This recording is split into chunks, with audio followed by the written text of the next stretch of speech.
안녕하세요. 한자서당 훈장입니다. 고전 한자 속에 들어있는 흥미로운 인물 이야기를 소개해 드리겠습니다. 이번에 소개할 인물은 충신과 간신 두 얼굴 시리즈 당나라 고력사 제이부입니다. 그의 생애와 역사 속에 펼쳐진 이야기를 흥미진진하게 전달하겠습니다. 그가 남긴 역사적 교훈과 의미를 새겨보시기 바랍니다. 바로 시작하겠습니다.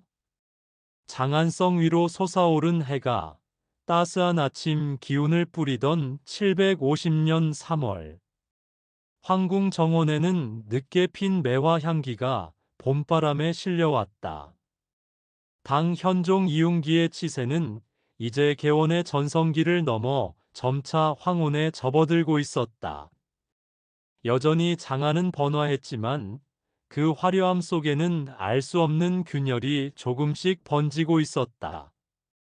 백성들은 겉으로는 여전히 풍요를 누리는 듯 했지만 변방에서 들려오는 절도사들의 이야기는 그들의 마음에 불안감을 심어주었다. 동쪽 장안성 저작거리의 한 주막에서는 시끌벅적한 이야기들이 오갔다. 땀 흘려 일하던 농부와 장사를 마친 상인들이 탁주를 나누며 수군거렸다. 아이고, 안녹산이라는 자가 범양, 평로, 하동 세 절도사를 겸임한다지. 그에게 딸린 병력이 20만에 가깝다니 도대체 중앙군은 무엇을 한단 말인가? 한미한 집안의 자식으로 태어난 나도 걱정이 되어 잠이 오지 않는데 조정 대신들은 도대체 무슨 꿍꿍이인지 모르겠어. 한 늙은이는 탁주를 한 모금 들이키고 혀를 차며 말했다.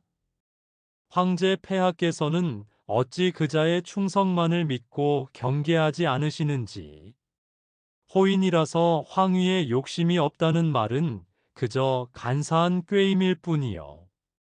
관리들 사이에서도 깊은 우려가 존재했다. 절도사들의 힘이 과도하게 커지는 것은 언제나 나라의 큰 병폐였다.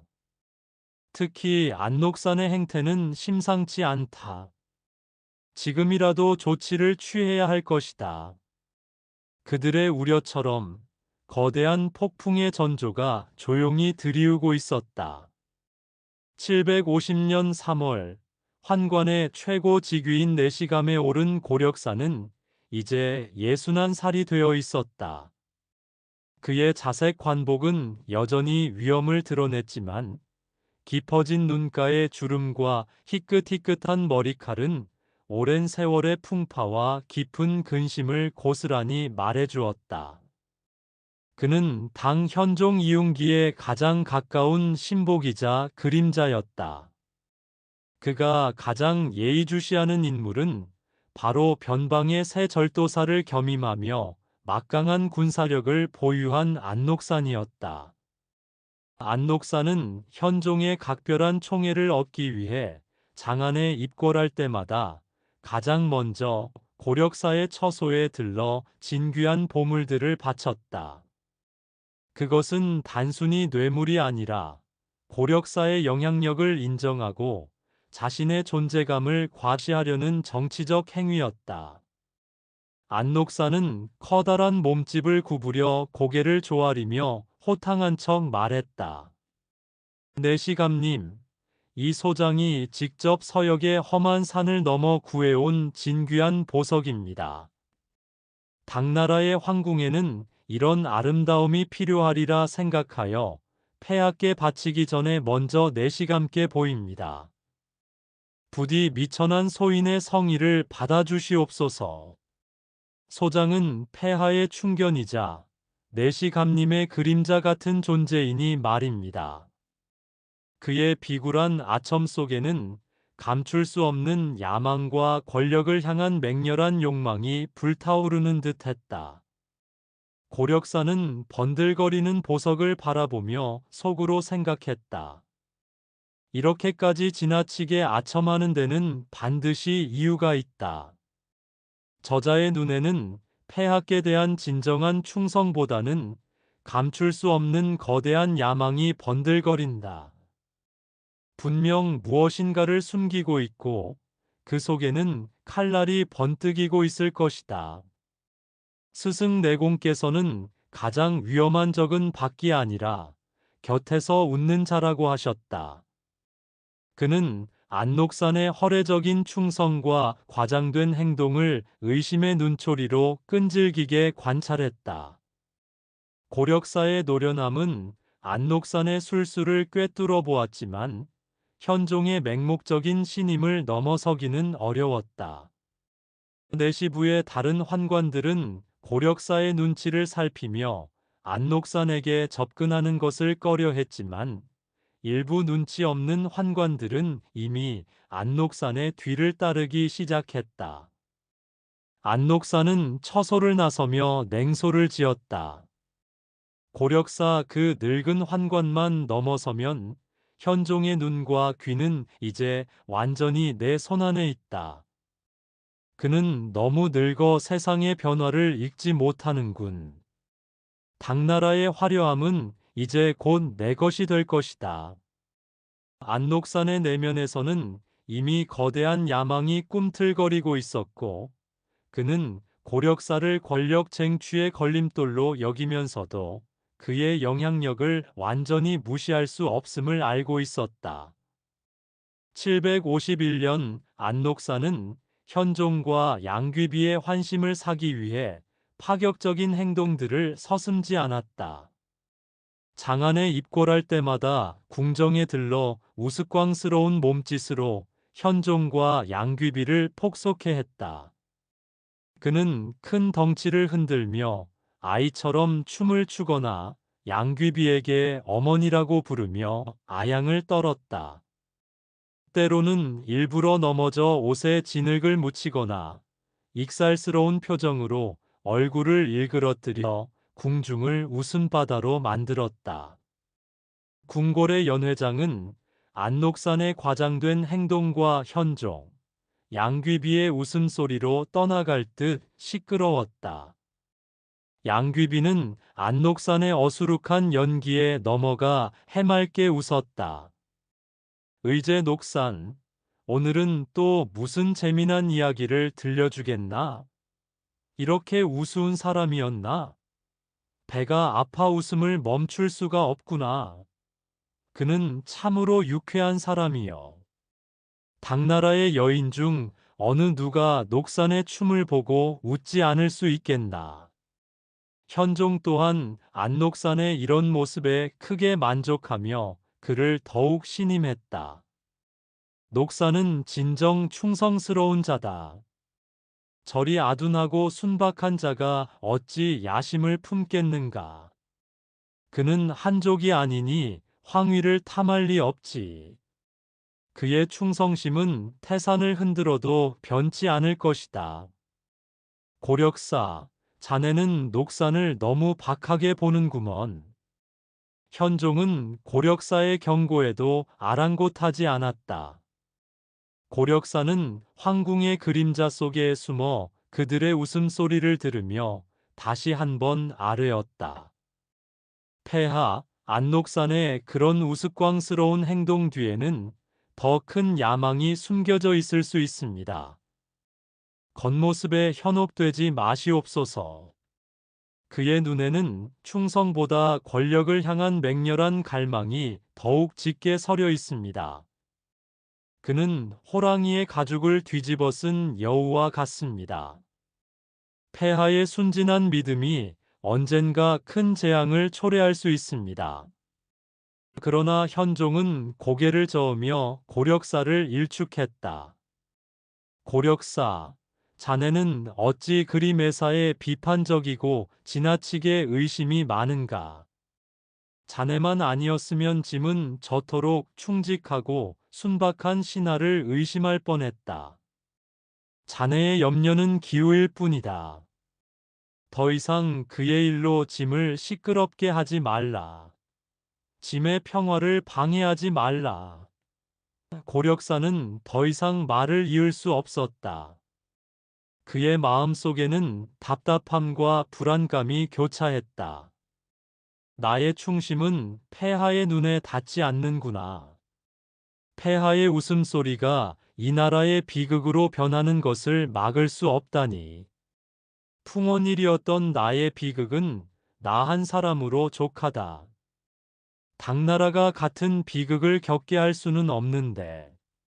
그는 깊은 한숨을 삼켰다.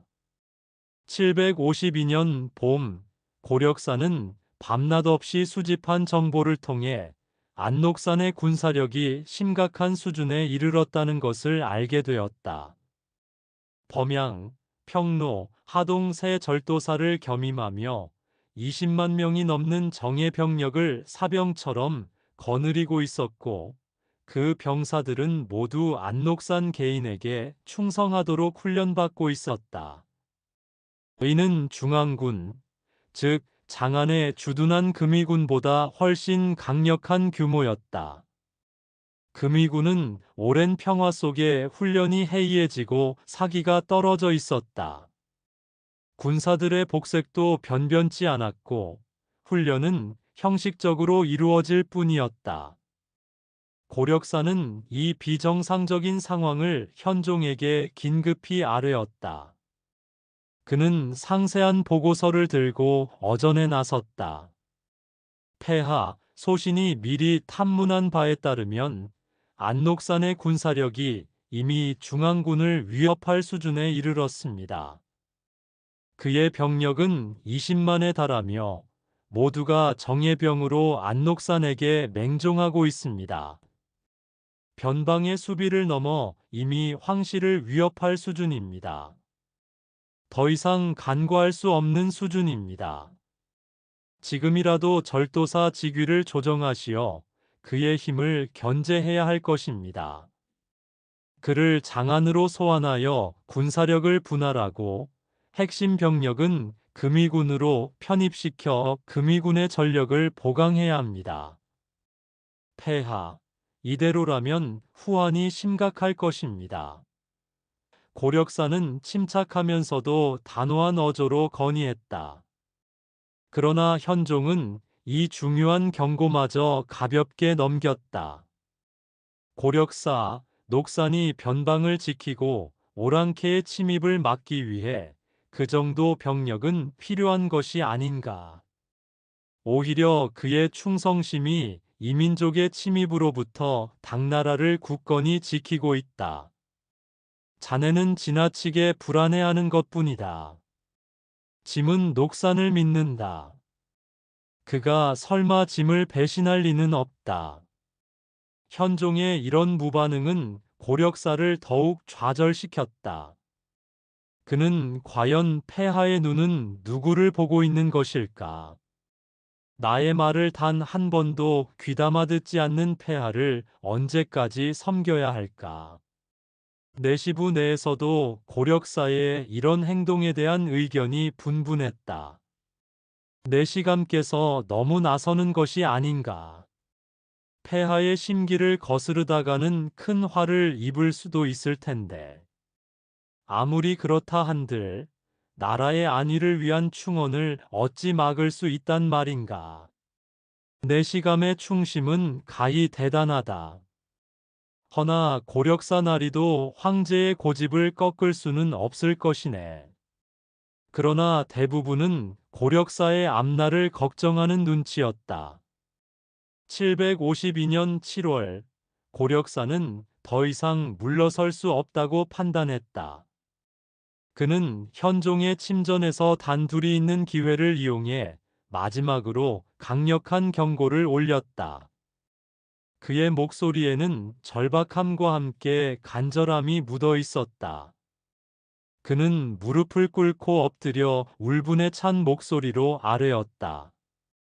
폐하, 안록사는 위험한 야심가입니다. 그의 아첨은 폐하의 총애를 얻기 위한 간계일 뿐입니다. 지금 즉시 그를 장안으로 소환하시거나 새 절도사의 지위를 하나로 제한하고 그의 군사력을 해체하는 조치를 취하지 않으면 그는 언젠가 큰 화가 되어 당나라를 멸망시킬 것입니다. 소신은 폐하의 안위와 당나라의 미래를 걸고 목숨을 다해 말씀드리는 것입니다. 더 이상 시간을 지체할 수 없습니다. 역사의 수레바퀴를 폐하의 손으로 멈춰 주시옵소서. 고력사는 이마를 땅에 찌으며 애원했지만 현종의 얼굴은 점점 굳어졌다. 그의 눈빛에는 고력사에 대한 실망감이 역력했다. 현종은 싸늘한 목소리로 내뱉었다. 고력사, 자네는 어찌 그리 매사에 비판적이고 의심이 많은가? 늘 누군가를 의심하고 또 의심하는구나. 녹사는 결코 짐을 배신하지 않을 것이다. 그는 짐이 가장 아끼는 아들과도 같은 자다. 자네는 지나치게 의심이 많아 짐을 곤란하게 할 뿐이다. 더 이상 그의 일로 짐을 시끄럽게 하지 말라. 짐은 더 이상 자네의 충언을 듣고 싶지 않다. 그 경고는 짐의 마음을 상하게 할 뿐이다. 현종의 완고한 거부에 고력사는 깊은 좌절감에 빠졌다. 하늘이시여, 이 나라가 이토록 위태로운 상황인데 어찌 폐하의 눈은 그리도 어두운 것인가? 나의 말은 폐하의 귀에는 닿지 않는 한낮 바람과 같단 말인가? 내가 스승내공께 받은 가르침은 결국 헛된 것이었단 말인가? 내 12살의 비극이 다시. 그는 터져나오는 탄식을 간신히 삼켰다. 그의 눈가는 촉촉하게 젖어들었고 오랜 세월 지켜온 그의 충심이 뿌리째 흔들리는 듯한 고통을 느꼈다. 어전의 공기는 무겁고 차갑게 가라앉았다. 753년 안녹사는 마지막으로 장안을 방문했다. 그는 현종에게 충성을 맹세하고 떠나는 것처럼 보였지만 그의 행보는 은밀한 위협으로 가득했다. 궁을 떠나기 전 안녹사는 일부러 고력사의 처소로 찾아와 대면했다. 안녹사는 고력사를 마주하자 커다란 몸으로 그의 어깨를 강하게 잡고 호탕한 척 웃었다. 내시감님, 폐하께서는 늘 저를 믿어주시니 소장은 참으로 행복합니다. 저 같은 호인에게 이토록 큰 은혜를 베푸시니 몸 둘 바를 모르겠습니다. 내시감님께서도 너무 많은 걱정은 하지 마시옵소서. 백성들이 모두 폐하의 치세를 찬양하고 있으니 걱정할 일이 무엇 있겠습니까? 이 번성하는 당나라에서 소장은 오직 폐하의 계이자 내시감님의 종복으로서 일할 뿐입니다. 허나 언젠가 때가 되면 모든 것이 스스로 드러나기 마련이지요. 누가 진짜 충성스러운지, 누가 진짜 야심을 품었는지 말입니다. 그때 가서 저를 의심했던 이들이 무릎 꿇는 날이 올 것입니다. 내시감님도 그때는 아시겠지요. 안녹산의 말에는 숨겨진 비웃음과 함께 섬뜩한 경고가 담겨 있었다. 그의 날카로운 눈빛은 고력사를 꿰뚫어 보는 듯 했다. 고력사는 그 말을 듣는 순간 몸서리쳤다. 그가 이미 때를 정했구나. 폭풍이 곧 닥칠 것이다. 나의 모든 경고는 폐하에게 닿지 못했고 이제 아무것도 막을 수 없다. 당나라가 풍가처럼 처참하게 무너지는 것을 지켜봐야 한단 말인가. 내가 애써 세운 개원의 치세가 무너지는 것을. 고력사는 그의 날카로운 예감에 온몸이 얼어붙는 듯했다. 안녹산의 이중적인 태도는 궁중을 혼란에 빠뜨리고 있었지만 현종은 여전히 그의 거짓된 충성에 속아 넘어갔다. 고력사는 그 밤 잠 못 이루고 차가운 눈물을 흘렸다. 754년 이인보가 병으로 사망한 이후 재상 자리에 오른 양국충은 안녹산을 견제하려 했다. 양국충은 양귀비의 사촌 오라비였지만 안녹산과 마찬가지로 오만하고 탐욕스러운 성정이었다. 그는 현종에게 안녹산의 위험성을 끊임없이 아뢰었다. 어전 회의에서 양국충은 격앙된 목소리로 말했다. 폐하, 안녹산은 범양의 군사력을 과도하게 증강하여 조정을 우롱하고 있습니다. 그는 이미 수십만 대군을 사병처럼 부리고 있으며 그 모든 병력이 안녹산 개인에게 충성하고 있습니다. 그는 반드시 제거해야 할 위협입니다. 그자의 병력은 이미 중앙군을 훨씬 뛰어넘고 있습니다. 지금이라도 그자를 장안으로 소환하여 목을 베어야 합니다. 양국충의 보고는 현종의 귀를 잠시 흔들었지만 현종은 그들의 갈등을 개인적인 다툼으로 치부했다. 양국충, 녹산과 자네는 어찌 그리 시기하고 다투는가? 둘 다 짐의 충신인데 어찌 조화롭지 못한가? 화합하라. 국론을 분열시키는 자는 용서하지 않을 것이다. 너희 둘의 싸움에 질렸다. 현종은 두 사람을 불러 중재하려 했지만 실패했다. 오히려 이런 갈등은 안녹산에게 반란의 빌미를 제공하는 결과를 낳았다. 고력사는 이 모든 과정을 절망적인 심정으로 지켜보았다. 이제 아무도 그를 막을 수 없다. 폐하는 눈과 귀를 닫았고 재상은 오히려 개인적인 원한으로 불씨를 키우고 있다. 당나라는 이제 절벽 끝에 서 있는 것과 같다. 나의 모든 노력은 물거품이 되었구나. 풍가의 비극이 고스란히 재현되는구나. 그는 깊은 불안과 함께 무력감에 휩싸였다. 수많은 밤을 새워가며 정보를 수집하고 폐하께 경고했지만 그의 목소리는 거대한 흐름 앞에서 너무나 미약했다. 내시부의 환관들은 물론 대부분의 대신들도 현종의 맹목적인 믿음에 이의를 제기하지 못했다. 고력사는 자신이 겪은 어린 시절의 참혹한 비극, 풍가 가문의 몰락이 당나라 전체에 고스란히 재현될지도 모른다는 섬뜩한 예감에 사로잡혔다.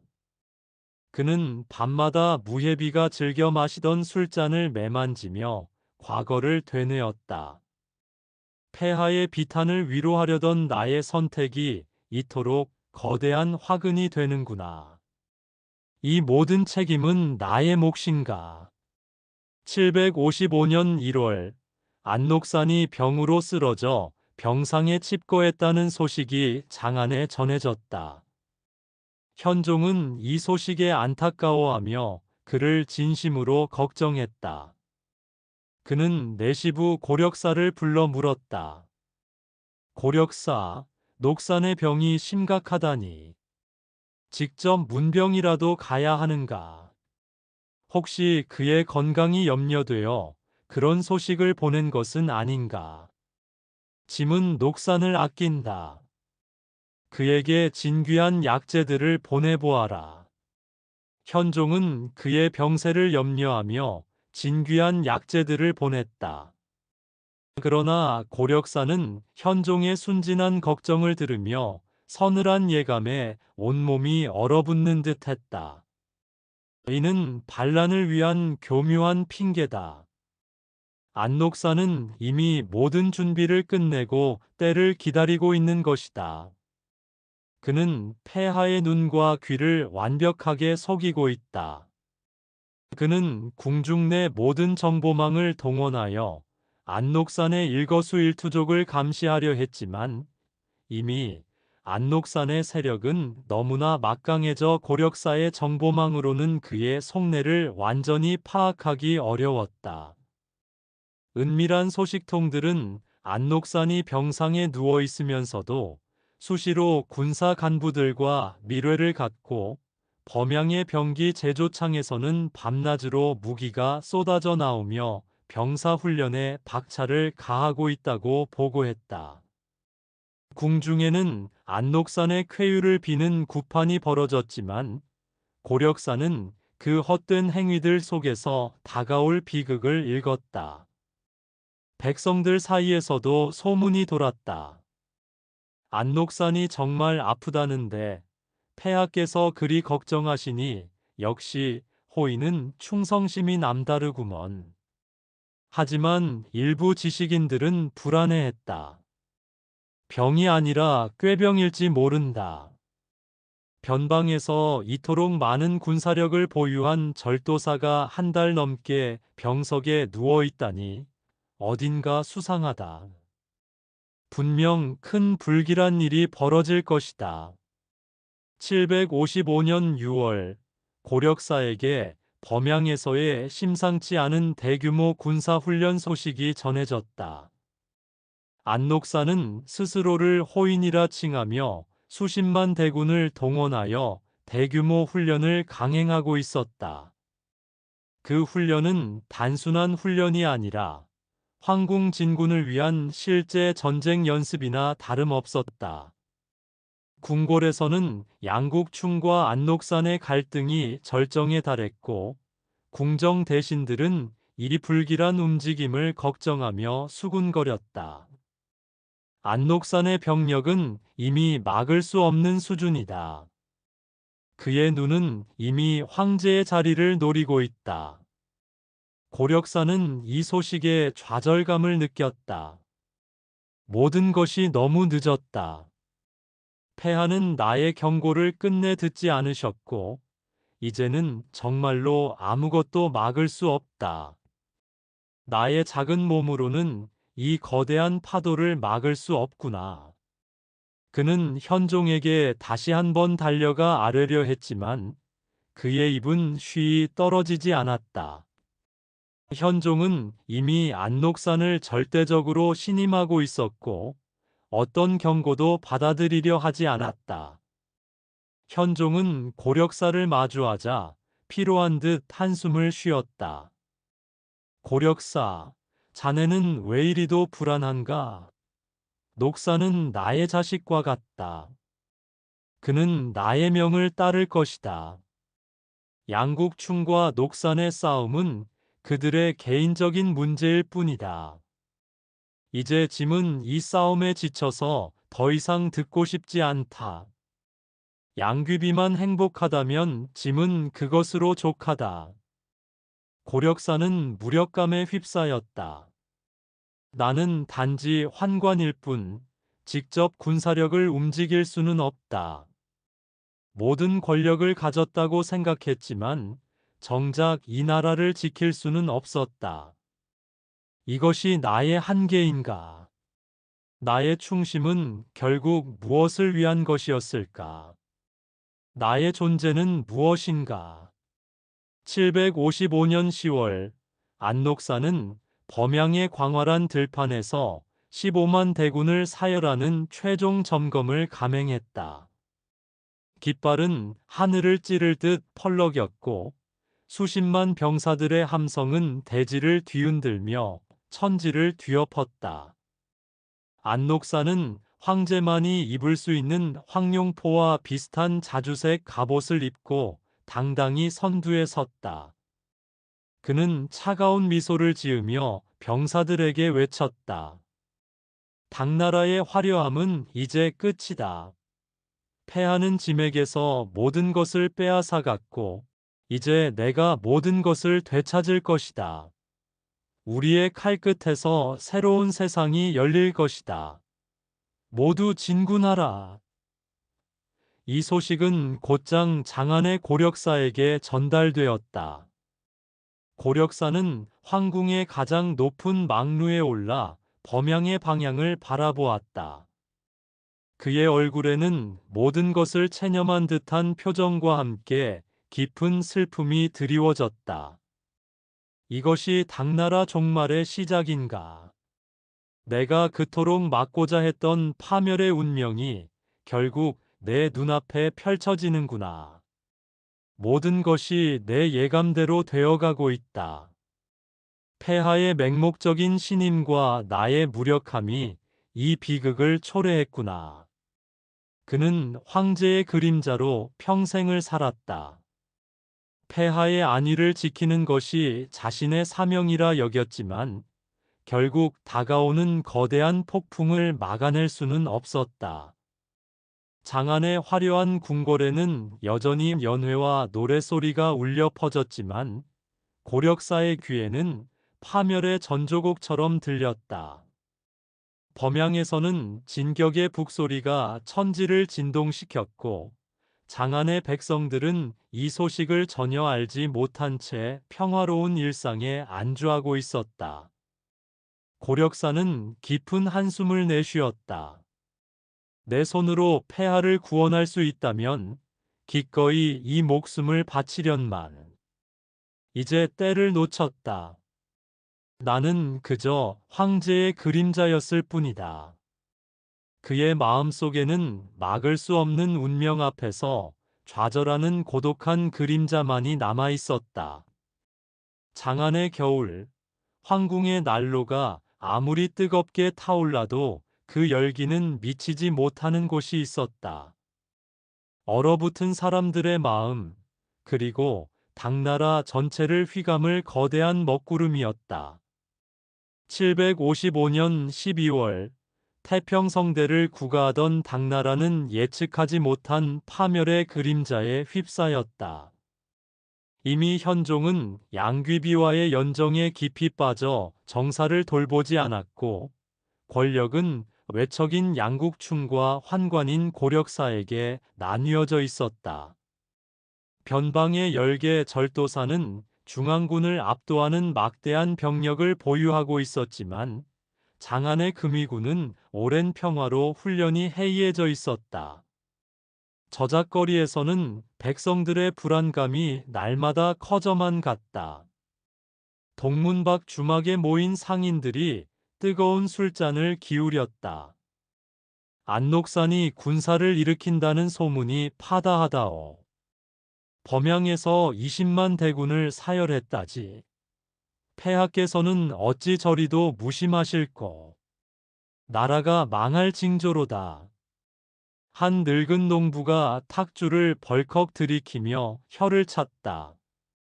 양국충 그놈의 재상이 안록산과 싸워댔으니 필시 큰 싸움이 날 것이요.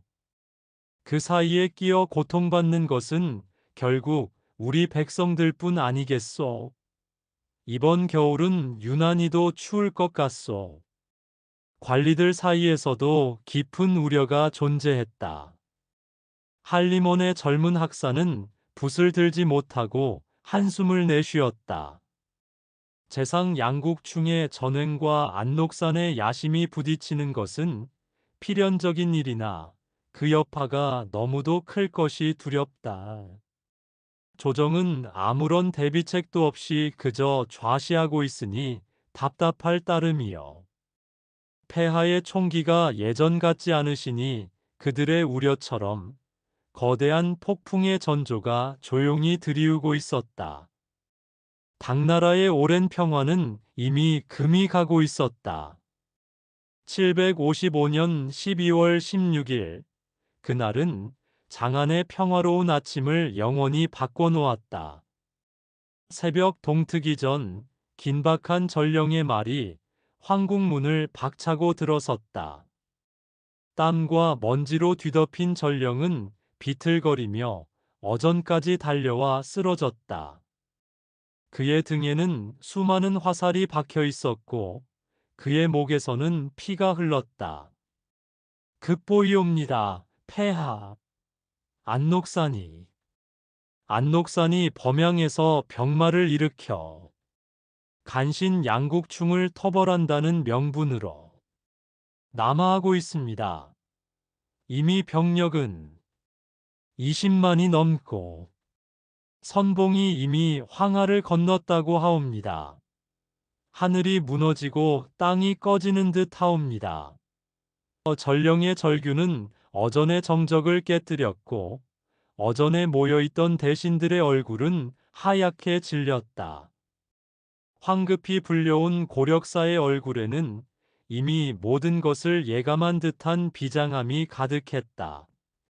그의 늙은 눈에는 체념과 함께 깊은 슬픔, 그리고 과거의 아픔이 뒤섞여 서려 있었다.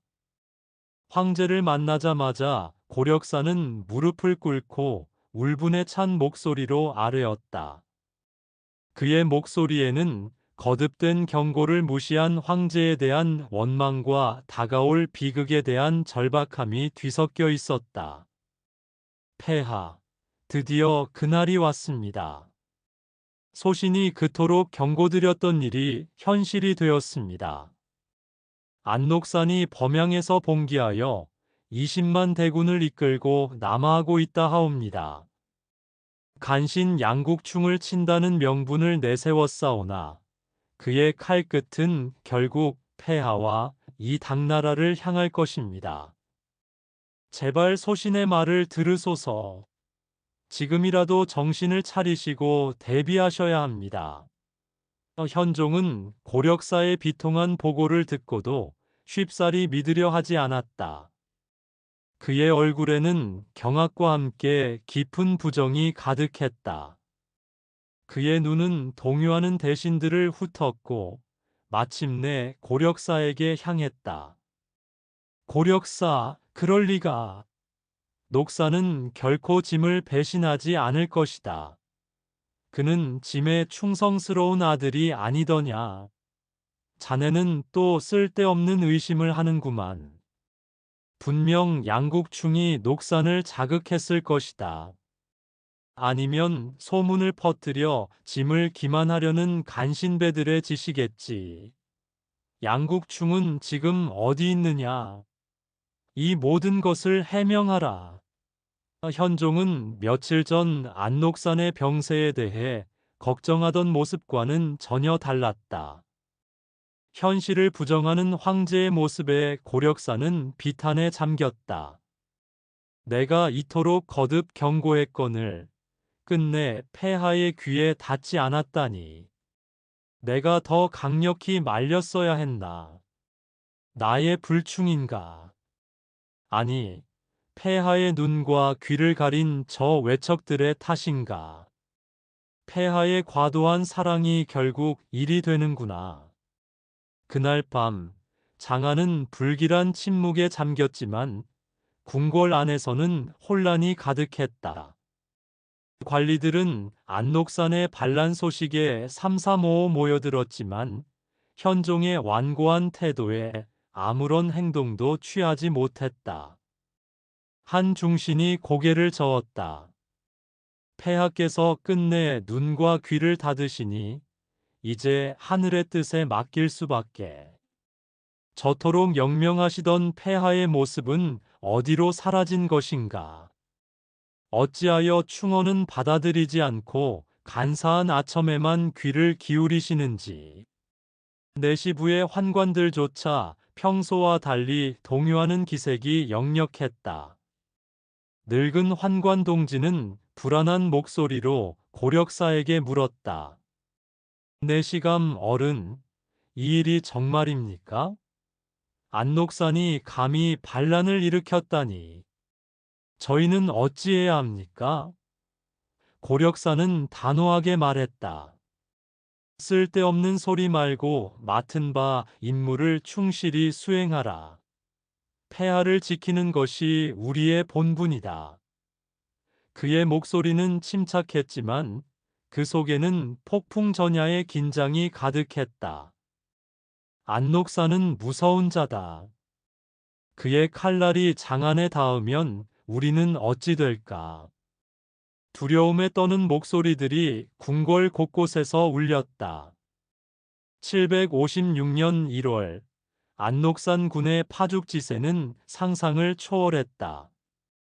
당나라의 중요한 거점 도시이자 또 다른 수도와 같은 동도 낙양이 순식간에 함락되었다는 충격적인 비보가 장안에 날아들었다. 낙양 성벽 위로 펄럭이는 안록산의 기치를 본 백성들은 공포에 질려 사방으로 흩어졌다.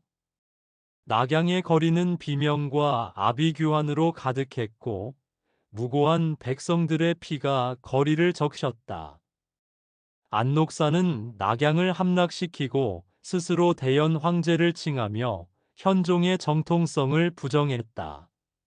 그는 화려한 대연 황제의 용포를 걸치고 옥좌에 앉아 조소했다. 그의 두 눈은 탐욕과 잔혹함으로 번뜩였다. 당나라의 황제, 그저 늙은이일 뿐. 그의 시대는 끝났다. 이제 당나라의 화려함은 내 것이 될 것이다. 장하는 곧 내 발 아래 있도다. 낙양 함락 소식은 황궁을 뒤흔들었다. 궁중은 순식간에 혼돈에 빠졌다. 고력사는 현종의 어전에 홀로 무릎을 꿇고 침통한 목소리로 아뢰었다. 그의 눈에는 이미 체념과 절망이 가득했다. 폐하, 비보이옵니다. 낙양이, 동도 낙양성이 이미 반군의 손에 무너졌나이다. 안록사는 스스로 대연 황제를 칭하며 폐하의 정통성을 부정하고 있사옵니다. 소신, 폐하께 더 큰 재앙을 막을 길을 찾지 못했나이다. 이 모든 것이 소신의 불찰입니다. 폐하, 부디 노여움을 거두소서. 그러나 현실은 냉혹하나이다. 고력사의 입에서 나온 말은 현종의 귀에는 절망의 벼락으로 내리꽂혔다.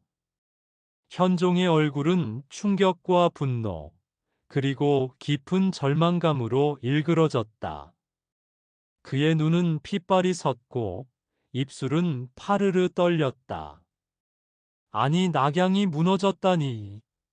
녹산 그놈이 감히 황제를 자칭해 짐을 배반하다니. 그는 짐의 아들이 아니더냐. 어떻게 이럴 수가 있단 말인가. 하늘이 짐을 버렸단 말인가. 현종은 손을 부들부들 떨며 애지중지하던 옥잔을 바닥에 던져 깨뜨렸다. 산산조각 난 옥잔 파편처럼 그의 신념도 산산조각 나는 듯했다. 고력사는 현종의 어깨에 손을 대며 진심으로 위로했다. 폐하, 지금은 절망할 때가 아닙니다. 폐하의 안전이 곧 당나라의 희망입니다. 부디 마음을 강하게 잡으소서. 소신이 곁에 있나이다. 끝까지 폐하를 지킬 것입니다. 소신은 폐하의 그림자이자 방패가 될 것입니다. 폐하의 결단만이 이 위기를 넘길 수 있사옵니다. 그의 목소리에는 단호한 의지가 담겨 있었다. 궁중에는 절망과 공포가 빠르게 확산되었다. 궁녀들은 물론이고 권력을 줬던 환관들도 공포에 질려 사방으로 숨으려 했다. 내시감 고력사는 흔들리는 황궁의 유일한 버팀목이 되어야 했다. 내시부 내의 다른 환관들도 고력사의 지시 아래 가까스로 질서를 유지하려 애썼지만 이미 공포는 그들의 마음을 지배하고 있었다. 안록산이 황제를 칭했다니. 이제 정말 끝인가? 한 환관이 중얼거렸다. 우리 모두가 폐하를 따라야 한다. 고내시의 지시를 따르지 않으면 살아남을 수 없을 것이다. 또 다른 환관이 말했다. 756년 1월부터 5월까지 안록산군은 파죽지세로 진격했다. 당나라의 방어선은 속수무책으로 무너져 내렸다. 현종이 그토록 믿었던 금이군은 이미 오랜 평화 속의 전투력을 상실한 지 오래였다. 훈련 부족과 사기 저하, 그리고 지휘관들 사이의 알력 다툼과 내부 분열은 반란군 앞에 허무하게 무너지는 빌미가 되었다. 장안을 지켜야 할 금이군은 겉으로는 황제를 호위하는 강력한 부대처럼 보였지만 실상은 나태와 부패에 찌들어 있었다. 그들은 진군해 오는 반란군 앞에서 모래성처럼 부서졌다. 한때 천하를 호령했던 당나라의 강력한 군대가 이토록 무기력하게 무너지는 모습에 고력사는 비통함을 금치 못했다. 오랑캐에게도 지지 않던 강건한 당나라의 군대가 어찌 이 지경이 되었는가? 모두 폐하의 방심과 나의 불찰 때문인가? 내가 더 강력하게 폐하의 눈을 뜨게 했어야 했다. 현종은 날마다 날아드는 패전 소식에 점점 정신을 차리지 못했다. 그의 눈은 광기로 빛났고 입에서는 짐이 무슨 죄를 지었다는 것이냐. 녹산 그놈이 내 아들을 참아라.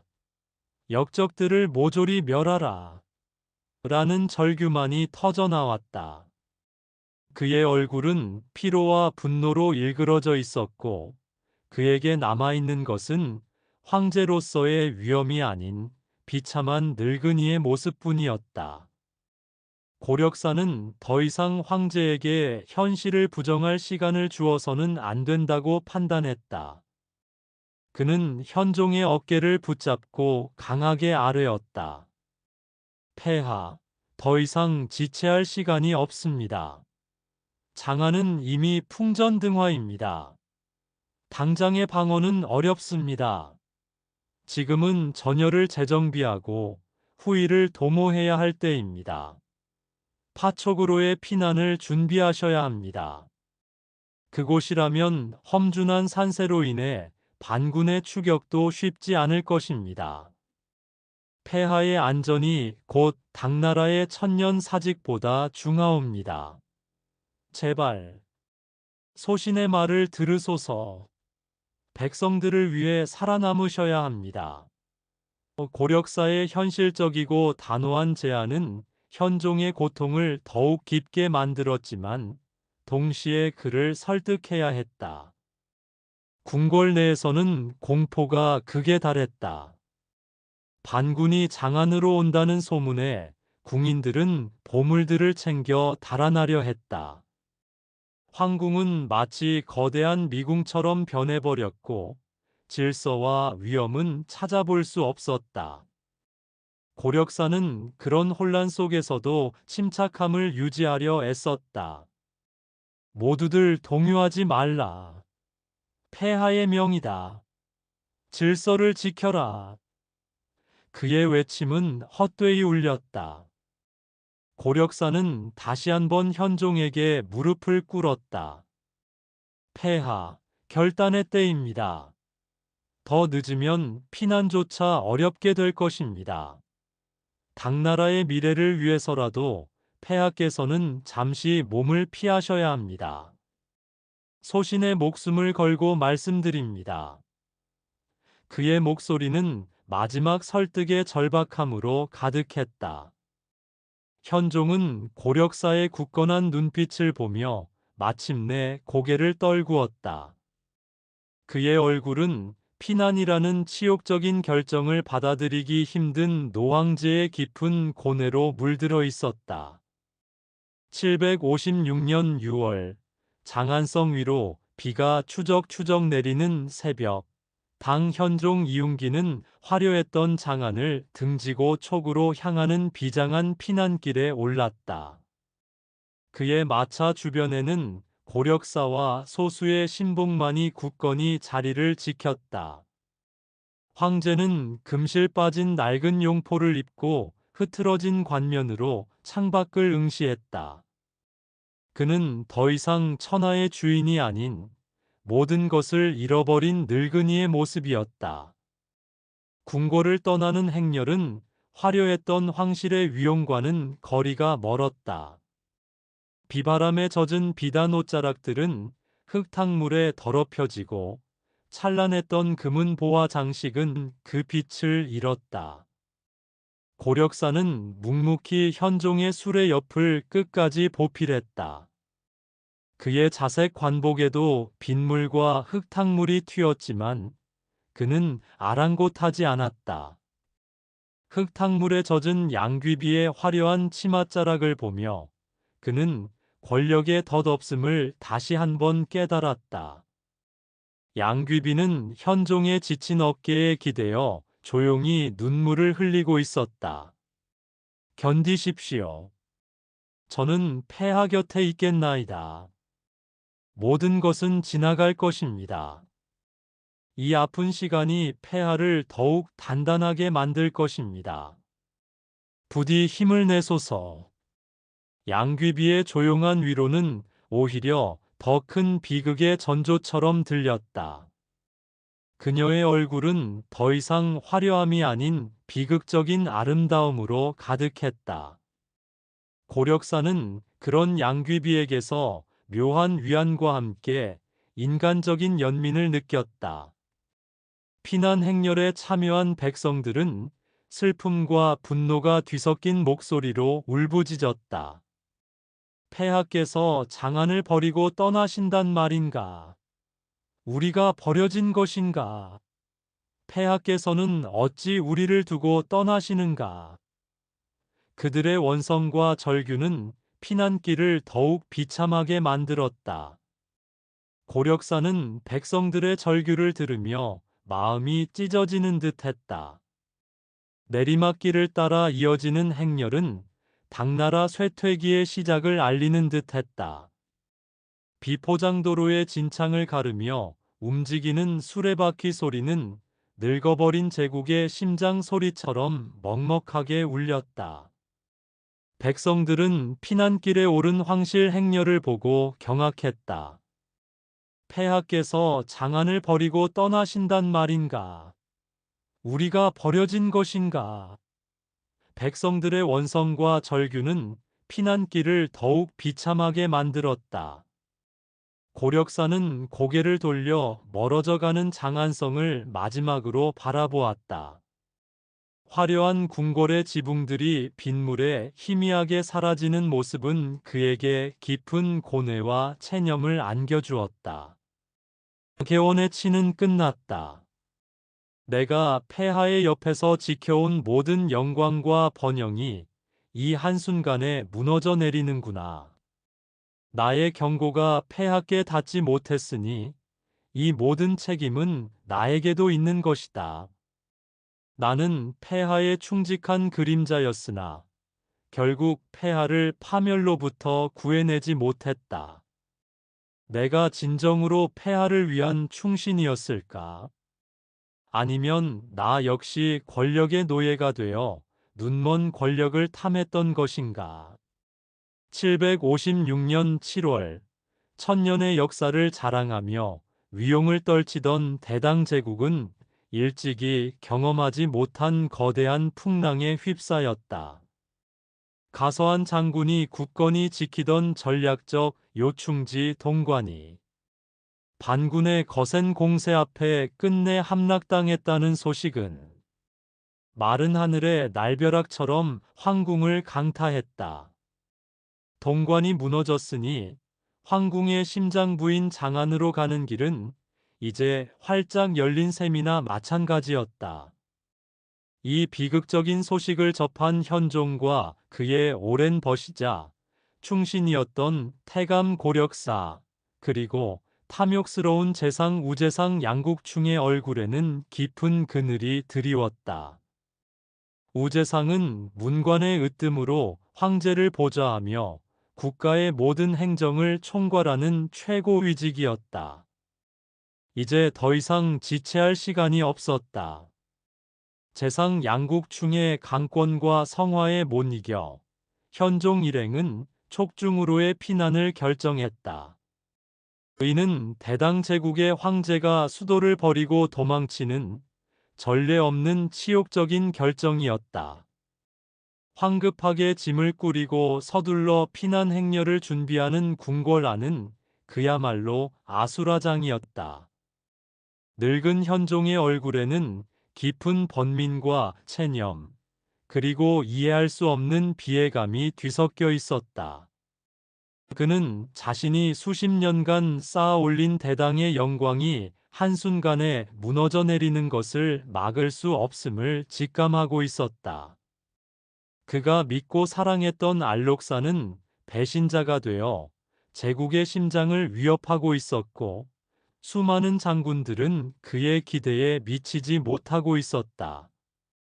고력사는 이 모든 과정을 곁에서 말없이 지켜보며 현종의 씁쓸한 표정 속에 담긴 슬픔을 읽어냈다. 그는 현종의 가장 가까운 그림자로서 황제의 희로애락을 누구보다도 깊이 이해하고 있었다. 하지만 이번만큼은 그 또한 이 거대한 비극의 물결을 막을 힘이 없음을 깨달았다. 그의 가슴 속에는 알 수 없는 먹구름이 가득했다. 황제는 지금 막 비참한 꿈에서 깨어난 사람처럼 허망한 눈빛으로 허공을 응시했다. 과거의 영화는 아스라한 옛 이야기처럼 느껴졌고, 미래는 오직 불안과 암울함만이 가득했다. 고력사는 그의 주군이 겪고 있는 고통을 감히 상상조차 할 수 없었다. 단지 그의 곁을 굳건히 지키며 이 끔찍한 비극의 끝을 함께 견뎌낼 뿐이었다. 고력사는 이제껏 수많은 사람들의 죽음과 권력의 덧없음을 보아왔다. 그러나 현종처럼 모든 것을 잃은 채 절망에 빠진 황제의 모습은 그의 심장에도 깊은 상처를 남겼다. 그는 조용히 황제의 등에 손을 얹으며 말없이 위로의 마음을 전했다. 그러나 이 비극은 여기서 끝이 아니었다. 역사의 거대한 수레바퀴는 멈추지 않고 더욱 비참한 결말을 향해 굴러가고 있었다. 서기 756년 7월 13일, 이른 새벽, 아직 어둠이 채 가시지 않은 시간, 대당 제국의 심장인 장안의 연추문 앞은 그야말로 아비규환의 혼란으로 뒤덮였다. 황제가 도성을 버리고 피난을 떠난다는 믿을 수 없는 소문이 궁궐 안팎으로 빠르게 퍼져나갔기 때문이었다. 밤새 잠 못 이루던 백성들은 길거리로 쏟아져 나와 황급히 움직이는 황실 행렬을 향해 울부짖었고, 비명소리와 어린아이의 울음소리, 말발굽 소리가 뒤섞여 연추문 일대는 거대한 혼돈의 도가니가 되었다. 평소라면 엄숙하고 질서정연했을 황제의 행차는 이제 절박한 도주국의 시작에 불과했다. 고력사 내시 대감은 굳게 담은 입술로 현종의 어가를 호위하며 문 밖으로 나서고 있었다. 66세의 나이였지만 그의 눈빛은 여전히 젊은 시절처럼 예리하고 매서웠다. 그는 지난 수십 년간 황제를 모시며 수많은 풍파를 겪어왔지만 지금처럼 처절하고 무거운 비극은 처음이었다. 그의 마음속에는 주군에 대한 충성과 함께 이 거대한 혼란을 막지 못한 자신에 대한 깊은 자괴감이 밀려왔다. 폐하, 발걸음을 서두르소서. 고력사의 목소리에는 차분함 속에 긴급함이 묻어 있었다. 그는 황제의 곁에서 재차 황급한 출발을 재촉하며 연추문 밖으로 황급히 이동했다. 어가는 혼란스러운 군중과 동요하는 병사들을 간신히 해치고 겨우 문을 통과했고, 그 뒤를 따르는 황실 일행과 극소수의 금군 병사들은 마치 죄라도 지은 듯 초라하고 비참한 모습이었다. 그들에게서 황실의 위엄이나 당당함은 더 이상 찾아볼 수 없었다. 단지 절박한 생존을 위한 발버둥만이 느껴질 뿐이었다.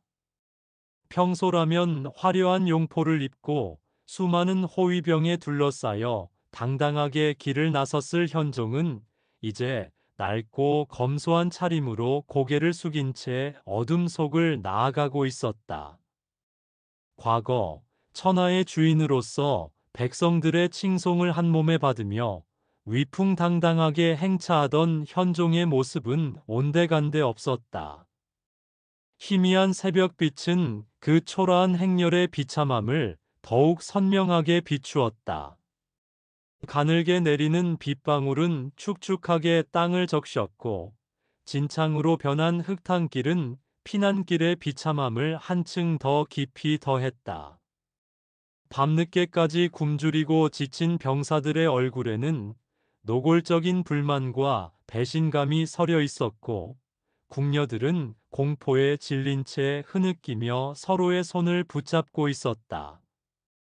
화려했던 비단옷은 이미 흙먼지로 뒤덮였고, 머리에 박혀있던 고가의 장신구들은 더 이상 빛을 발하지 못한 채 힘없는 짐이 되어버렸다.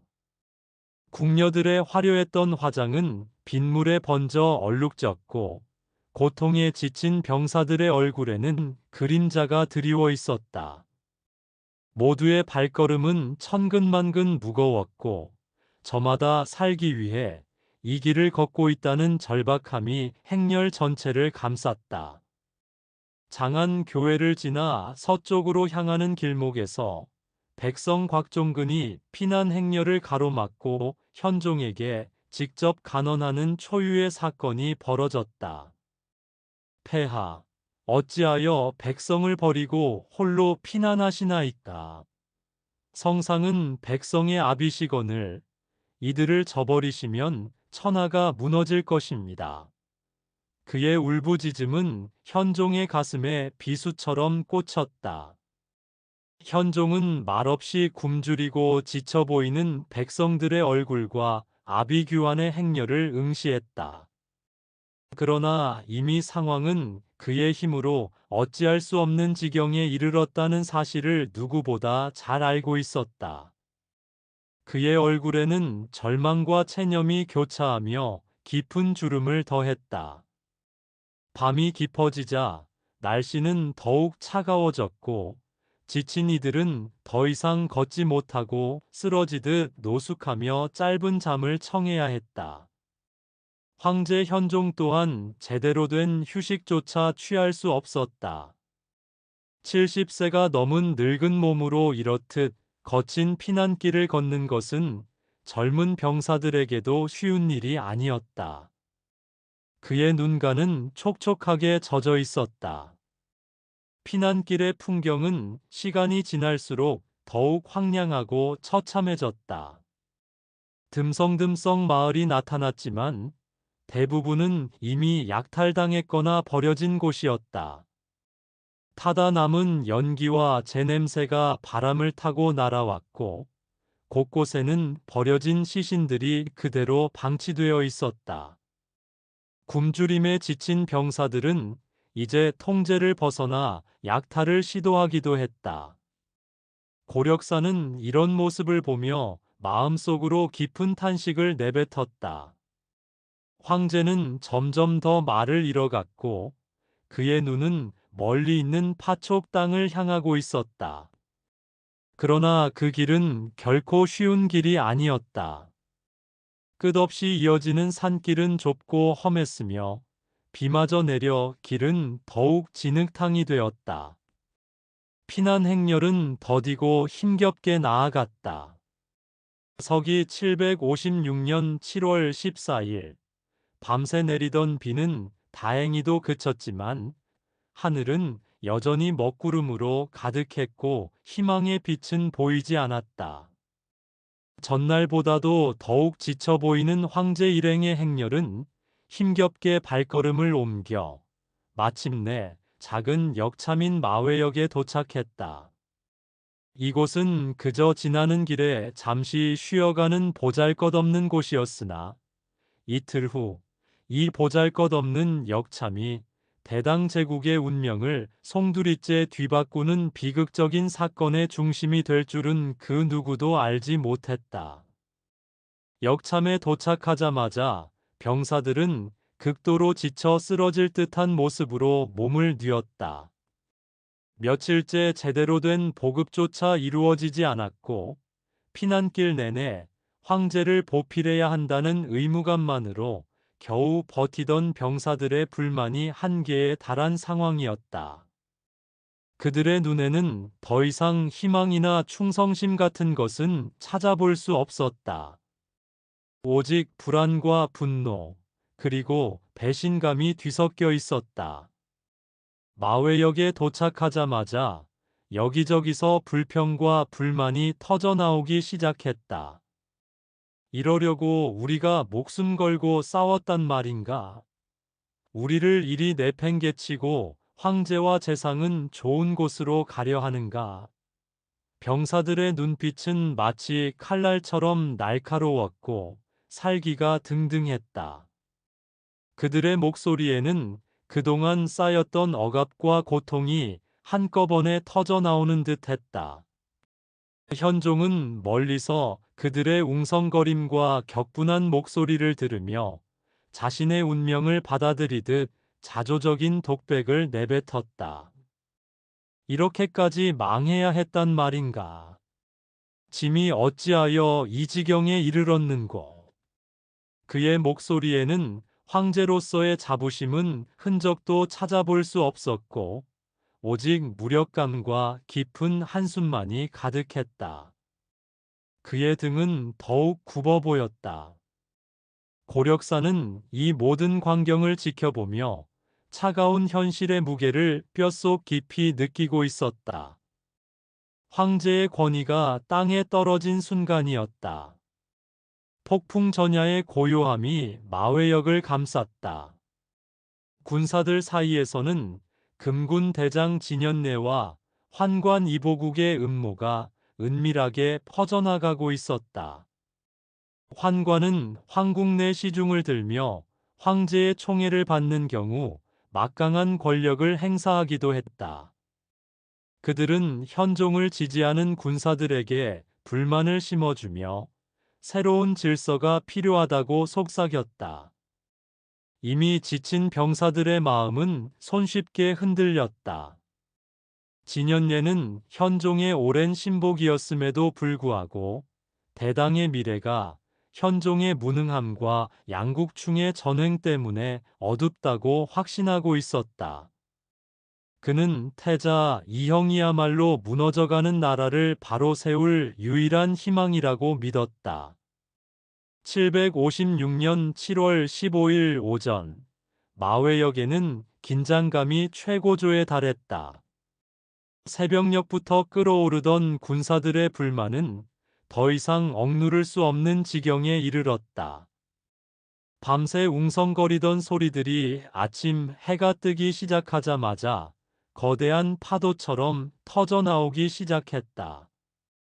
역참 한켠에서부터 걷잡을 수 없는 고함 소리들이 터져나왔다. 양국충을 주살하라. 갑작스럽게 터져나온 외침은 삽시간에 역참 전체로 퍼져나갔고 전날 밤에 불안하고 고요하던 분위기는 눈 깜짝할 사이에 살벌한 폭동의 현장으로 변했다. 며칠째 지속된 피난길의 고통과 궁핍, 그리고 수도 장안을 내어주었다는 패배감이 뒤섞여 병사들의 인내심은 이미 바닥난 상태였다. 병사들은 손에 든 무기를 무자비하게 치켜들고 한 목소리로 재상 양국충의 처단을 요구했다. 그들의 눈에는 이성을 잃은 듯한 분노와 그동안 쌓였던 배신감이 가득했다. 그들은 재상 양국충의 무능함과 탐욕스러운 부정부패가 지금의 비극을 초래했다고 굳게 믿어 의심치 않았다. 피난길에서 백성들이 당했던 수탈과 병사들의 제대로 된 보급조차 이루어지지 않는 현실이 그들의 분노에 불을 지폈다. 재상은 좋기 술에 세채 분량의 재물을 쌓아두었다는데 우리는 굶어 죽어야 하는가?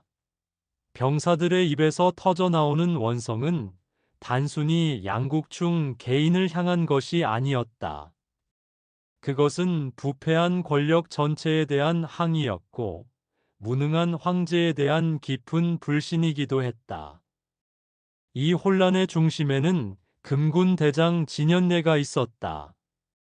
그는 황제를 직접 호위하는 금군의 수장이었지만 이미 오래전부터 태자, 이형의 세력과 은밀히 내통하여 이번 병변을 주도할 만반의 준비를 마친 상태였다.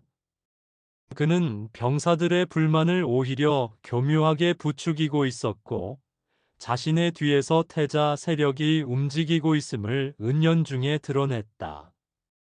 그의 얼굴은 겉으로는 침착했으나 그 눈빛은 냉혹하고 번뜩였다. 그는 한 무리의 병사들에게 다가가 마치 무심하게 던지는 말처럼 속삭였다. 자네들 어찌하여 이 고생을 하는가? 이 모든 것이 양국충이라는 간신의 농간 때문이 아니더냐. 그의 말 한마디 한마디는 지친 병사들의 마음에 파고들어 응어리진 불만을 증폭시켰다. 병사들 중 일부는 처음에는 망설였으나 점차 전체적인 분위기에 휩쓸려 광기에 동참하기 시작했다. 군 내부에는 황제를 중심으로 따르던 이들도 있었지만 그들의 목소리는 폭동을 주도하는 세력의 압도적인 기세에 눌려버렸다. 황제께서는 어찌하여 저 간신을 여전히 믿으시는가? 병사들의 외침은 이제 군 통수권자에 대한 불신으로까지 번져갔다. 분노한 군사들은 통제 불능의 상태로 양국충이 머물고 있던 거처로 들이닥쳤다. 양국충은 이미 상황이 심상치 않음을 짐작했는지 공포에 질린 표정으로 몸을 숨기려 했으나 들이닥친 병사들의 거친 손에 이끌려 처참하게 끌려 나왔다. 그리고 얼마 지나지 않아 날카로운 칼날이 그의 몸을 사정없이 관통했다. 병사들은 극도로 흥분하여 양국충뿐만 아니라 그의 아들과 한국 부인까지도 무자비하게 살해했다. 한국 부인은 양귀비의 셋째 언니로 재상 양국충의 아내였다. 진현례는 이 모든 잔인한 상황을 먼발치서 묵인하고 혹은 적극적으로 방조하며 병사들의 폭주를 제어하려는 어떠한 시도도 하지 않았다. 그에게 양국충의 죽음은 황위 교체를 위한 거대한 계획의 시작에 불과했던 것이다. 칼날에 피가 묻고 마회역의 땅바닥이 붉게 물드는 처참한 광경이 펼쳐졌지만 병사들은 오히려 더욱 광분했다. 양국충 일가의 죽음은 그동안 쌓였던 모든 불만과 울분을 한꺼번에 폭발시키는 무서운 방아쇠가 되었다. 피비린내와 함께 불안하고 잔인한 기운이 마회역 전체를 짓눌렀다. 고력사는 이 모든 비극을 멀리서 고통스러운 표정으로 지켜보았다. 그의 심장은 마치 칼로 도려내는 듯 아팠다. 한때 권세의 중심에 서 있던 재상이 이토록 비참하게 살해당하는 모습을 보면서 그는 황제 현종이 겪어야 할 고통과 절망을 미리 짐작할 수 있었다. 죽은 현종의 시대가 이대로 막을 내릴지도 모른다는 섬뜩한 예감이 그의 뇌리를 스쳤다. 고력사는 황제에게 달려가 이 사태를 막으려 했지만 이미 군사들의 기세는 감당할 수 없을 정도로 커져 있었다. 그저 멀찍이 서서 이 비극을 지켜볼 수밖에 없는 자신의 무력함에 그는 깊은 한숨을 내쉬었다. 7월 15일 정오, 최후의 결단 양국충 일가의 피로 붉게 물든 마회역은 걷잡을 수 없는 광기로 계속해서 휩싸였다. 군사들의 광란은 재상 양국충의 죽음만으로는 결코 끝나지 않았다. 그들은 이제 황제의 가장 총애하는 여인, 양귀비를 처단할 것을 요구하기 시작했다. 병사들의 함성은 더욱 거세졌고 마회역 전체가 울릴 정도로 양귀비를 죽여라 라는 외침이 끊임없이 이어졌다.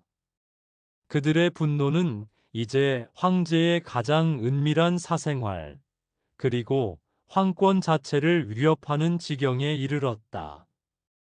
저 요부가 간신 양국충과 함께 나라를 망쳤다.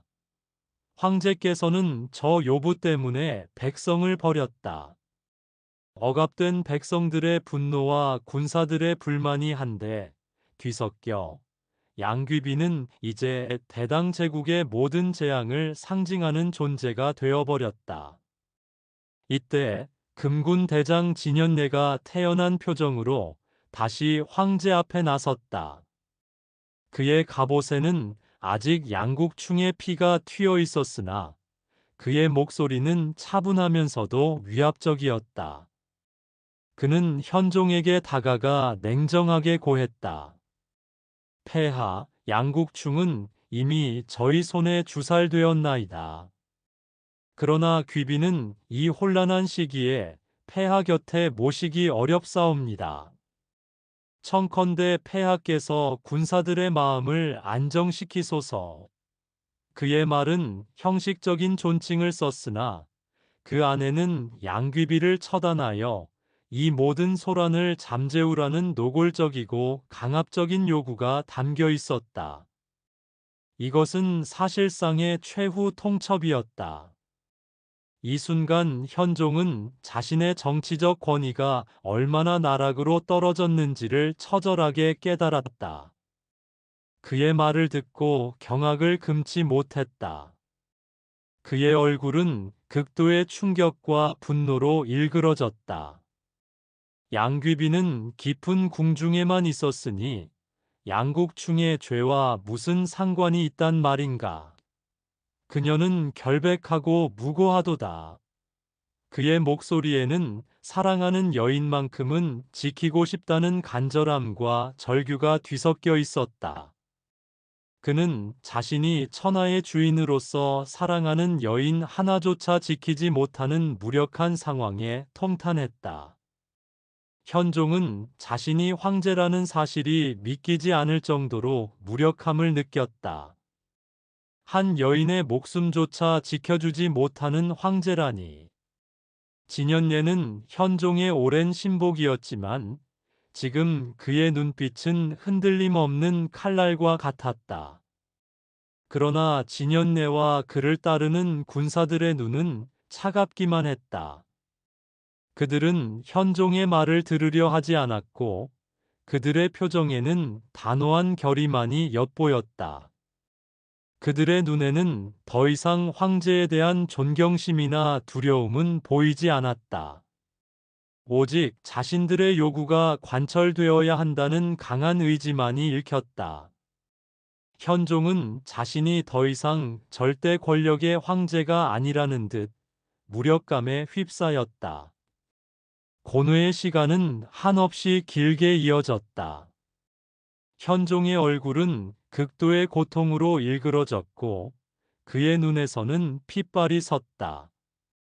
머릿속에는 양귀비와의 행복했던 기억과 동시에 그녀 때문에 나라가 이 지경이 되었다는 백성들의 원성이 교차했다. 양귀비를 살리려 한다면 이미 통제 불능이 된 군사들은 또다시 폭주할 것이 분명했다. 그것은 비단 한두 명의 목숨이 아닌 대당 제국 전체의 파멸로 이어질 것이었다. 충성심을 잃고 폭동을 일으킨 군사들을 달래는 방법은 그들의 요구를 들어주는 것뿐이었다. 사랑하는 여인과 늙었으나 아직은 살아있는 제국의 존속이라는 끔찍한 선택의 기로에서 그는 혼란과 갈등에 빠졌다. 그는 황제이기 전에 한 사람의 남자였고 양귀비는 그의 오랜 삶에서 유일하게 의지할 수 있는 존재였다. 그녀는 현종에게 단순한 애첩을 넘어 어둡고 권태로운 궁중 생활 속에서 유일한 안식처이자 생명의 빛이었다. 하지만 이제는 그 존재마저도 제물로 바쳐야 할 상황에 처했다.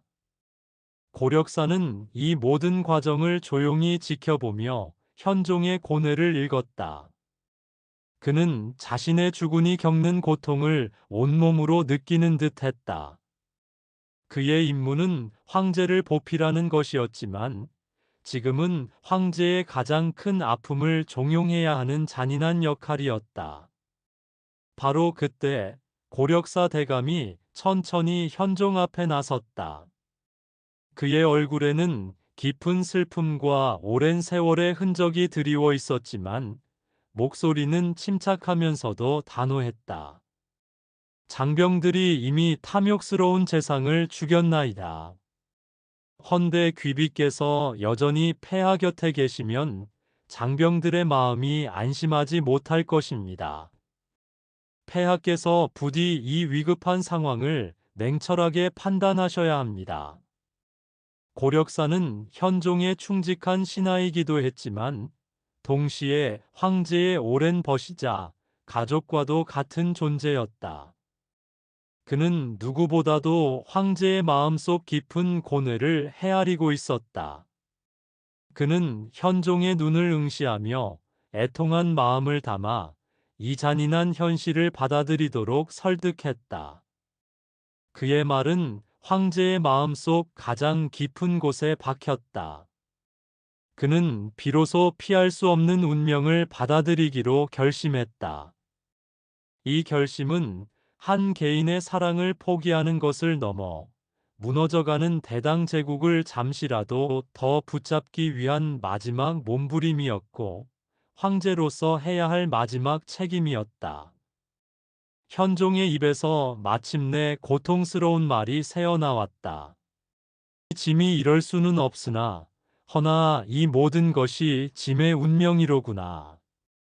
그는 온몸에 힘이 풀린 듯 주저앉았다. 고력사는 말없이 그의 옆에 다가서서 그의 등을 토닥였다. 그의 등은 이제 너무나 작고 왜소해 보였다. 고력사는 황제에게 작은 물수건을 건넸다. 현종의 눈동자에는 피눈물이 고여 있었다. 7월 15일 오후 현종의 고뇌에 찬 결정이 내려지자 양귀비는 마치 자신의 운명을 이미 알고 있었다는 듯이 조용하고 담담한 표정으로 나타났다. 그녀의 화려했던 비단 치마는 이제 흙먼지로 얼룩져 있었고 머리에 박혀있던 보석 장식은 더 이상 빛을 발하지 못한 채 힘없이 축 늘어져 있었다. 비극의 화신이 된 그녀의 얼굴에는 모든 것을 체념한 듯한 슬픈 미소가 어려 있었지만 그녀의 눈빛은 흔들림 없었다. 제가 이 모든 비극의 화근이었습니다. 부디 만금과도 같은 귀한 몸을 소중히 하시옵소서.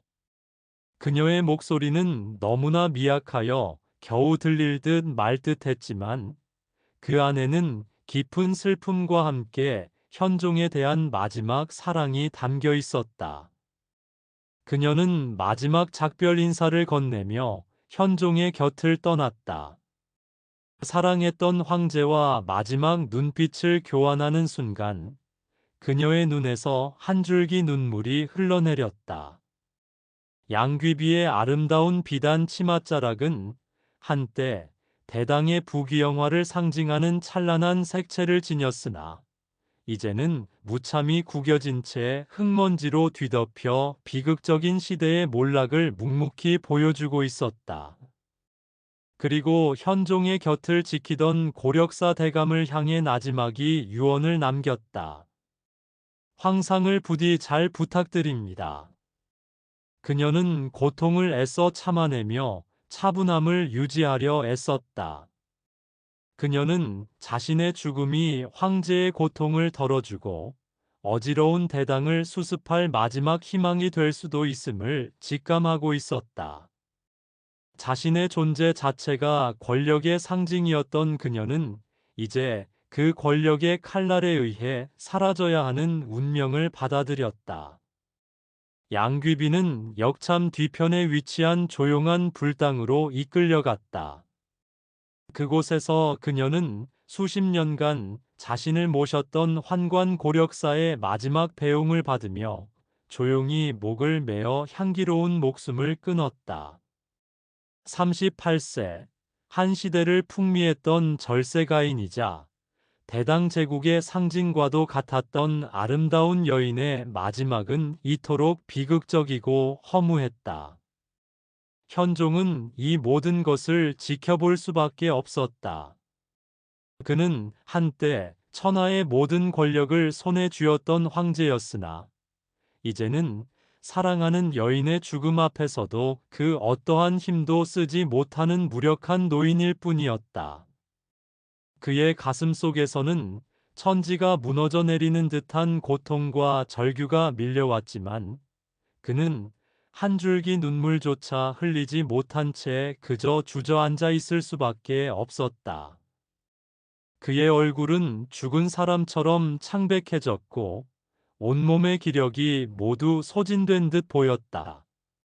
그의 용포는 화려한 금실이 박혀 있었지만 이제는 흙과 피로 얼룩져 과거의 영광을 초라하게 조롱하는 듯했다.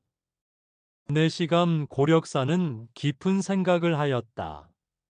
나는 진정 황제에게 충신인가, 아니면 간신인가?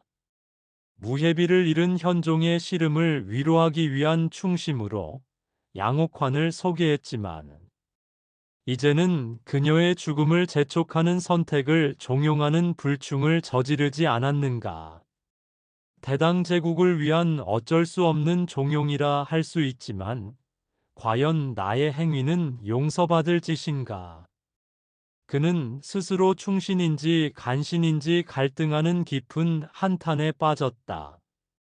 흙탕물에 젖은 황제의 용포는 무너진 황권과 권력의 덧없음을 가장 강력하게 보여주는 시각적인 상징이었다. 양귀비의 죽음 소식이 전해지자 군사들은 그녀의 시신을 직접 확인하며 비로소 안심하는 모습을 보였다. 그들의 눈빛에 서려 있던 광기는 서서히 걷혔고 분노와 불만은 양귀비의 죽음과 함께 가라앉는 듯했다. 군사들은 이제 다시 황제에 대한 충성심을 되찾는 듯 보였지만 그들의 마음속에는 이미 황제에 대한 깊은 불신이 자리 잡고 있었다. 고력사는 이 모든 비극적인 광경을 고통스럽게 지켜보며 깊은 한숨을 내쉬었다. 그가 살아온 수많은 세월 동안 황제의 곁에서 보았던 권력의 달콤함과 비극적인 몰락이 주마등처럼 지나갔다. 양귀비의 죽음은 단순한 개인의 비극이 아니었다. 그것은 대당 제국의 한 시대가 완전히 끝났음을 알리는 뼈아픈 상징이었다. 고력사는 이제껏 수많은 사람들의 죽음과 권력의 덧없음을 보아왔다. 그의 내면은 주군에 대한 깊은 충성과 함께 피할 수 없는 운명 앞에서 체념하는 자세로 굳건해지고 있었다. 이제 그의 남은 생애는 이 비극적인 시대의 끝을 황제와 함께하는 것이었다. 모든 것이 끝나고 난 뒤 고력사는 충격과 절망에 잠긴 현종의 곁에 조용히 다가섰다. 그는 황제의 굽어진 어깨를 물끄러미 바라보았다. 모든 것이 지나가리이다, 폐하. 시간이 흘러 모든 슬픔과 고통 또한 잊힐 것입니다. 그의 목소리는 나지막했지만 그 속에는 깊은 위로와 함께 이제는 모든 것을 내려놓고 현실을 받아들여야 한다는 의미가 담겨 있었다. 현종은 말없이 고개를 떨구었다. 그의 마음속에서는 사랑하는 여인에 대한 그리움과 함께 자신의 찬란했던 시대가 끝났음을 알리는 비극적인 종말을 알리는 종소리가 울려 퍼졌다. 마외역의 비극은 한 개인의 사랑과 삶의 처참한 종말을 넘어 찬란했던 당 현종 시대의 사실적인 종말이자 대당 제국이 회복 불가능한 쇠퇴의 길로 접어드는 결정적인 계기였다. 모든 것을 잃은 현종은 계속해서 파촉 지방으로 향했고, 이때 그의 아들이자 태자인 이형은 별도의 길을 택해 영무로 발걸음을 돌렸다. 그들의 이별은 단순히 부자 간의 헤어짐이 아닌 새로운 권력축의 등장을 암시하며 혼란 속에서 새로운 시대의 서막이 열렸음을 알리는 비극적인 순간이었다. 이로써 한때 태평성대를 구가했던 당 현종의 찬란했던 꿈은 마외역이라는 작은 역참에서 그의 가장 사랑하는 여인과 함께 산산조각 났다. 그의 앞에는 과거의 영광은 간 곳 없고 오직 쓸쓸함과 회한만이 가득한 여생이 기다리고 있을 뿐이었다. 고력사는 말없이 현종의 곁을 굳건히 지키며 이 거대한 제국의 비극적인 운명에 침묵할 수밖에 없었다. 그 또한 시대의 거대한 흐름 속에서 한 개인의 무력함을 절감했다. 이제 당나라는 다시는 이전과 같을 수 없을 것이었다. 마외역에서 시작된 황실의 권력 지각 변동은 이미 회복할 수 없는 방향으로 나아가고 있었다. 아들인 당숙종 이형은 새로운 황제로서 천하를 다스리고 있었고, 그를 보필하는 내시령 이보국의 영향력은 날마다 하늘 높은 줄 모르고 치솟았다. 안록산과 사사명 그리고 그의 아들들의 권력 암투로 안사의 난은 결국 진압되었다. 그 진압의 중심에는 현종이 아닌 그의 아들 당숙종이 있었다. 안사의 난이 끝났다고는 하나 조정의 분위기는 여전히 혼란스러웠고 권력을 둘러싼 암투는 끊이지 않았다. 이 모든 상황 속에서 고력사는 깊은 무력감에 사로잡혀 있었다. 죽은 현종을 지키기 위해 발버둥 쳤지만 결국 시대의 거대한 흐름은 그를 역행하지 못하게 했다. 그러나 그의 심장은 여전히 변치 않는 충성심으로 가득했다. 그의 등은 이전보다 훨씬 굽었으나 그의 눈빛은 주군을 향한 깊은 연민과 비장함으로 빛났다. 마외역에서 사랑하는 양귀비를 잃었던 현종은 그 후로 모든 활력을 잃었다. 그의 눈에는 생기가 없었고 종종 넋나간 사람처럼 허공을 응시했다. 고력사는 그런 황제를 지키는 것이 자신의 마지막 소임이라고 여겼다. 이처럼 황제와 충신 모두에게 깊은 비극의 그림자가 드리운 채 시간은 흘러가고 있었다. 서기 760년 8월 초 흥경궁의 조용한 정원에는 쓸쓸한 바람이 맴돌았다. 한때는 화려한 꽃들로 만발했을 정원은 이제 몇몇 야생화만이 듬성듬성 피어있을 뿐이었다. 이곳에서 태상왕 이웅기는 과거의 영광을 회상하며 소리 없는 한숨을 내쉬곤 했다. 그의 곁에는 언제나 충직한 내시 고력사가 그림자처럼 머물러 있었다. 76세의 늙은 현종은 야윈 손으로 자신의 희끗한 수염을 쓸어내리며 마치 어린아이에게 이야기하듯 고력사에게 나지막이 말했다. 고력사야, 이곳 흥경궁이 그래도 태극궁보다는 편안하지 않더냐. 시끄러운 정사에서 멀어져 이렇게 한가로이 지낼 수 있는 것도 다 늙은 짐에게는 축복이겠지. 그러나 그의 목소리에는 그저 쓸쓸함만이 가득했다. 축복이라니 그저 외면할 수 없는 현실을 덮는 말일 뿐. 고력사는 마음속으로 중얼거렸다. 이 모든 영광과 영화가 다 어디로 갔는지 모르겠구나. 고력사야, 개원의 치는 정말로 끝났구나. 그는 허망하게 중얼거렸다. 그의 눈에는 이미 희망이 사라진 지 오래였다. 고력사는 무릎 꿇고 앉아 말없이 황제의 굽어진 등을 바라보았다. 그의 눈에도 슬픔이 가득했다.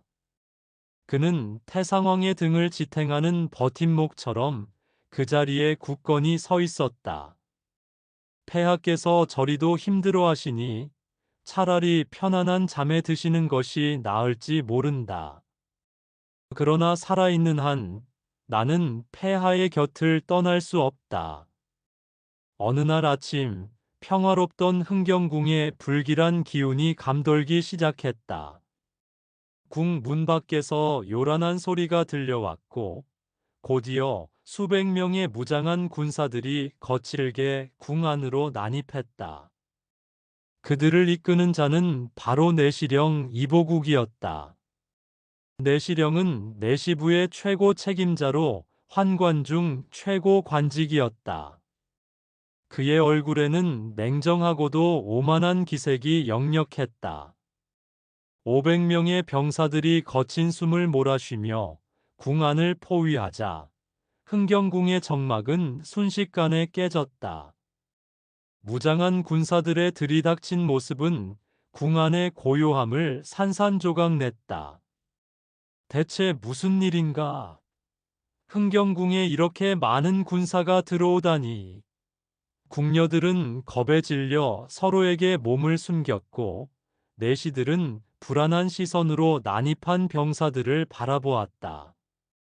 한 나이든 궁녀가 떨리는 목소리로 속삭였다.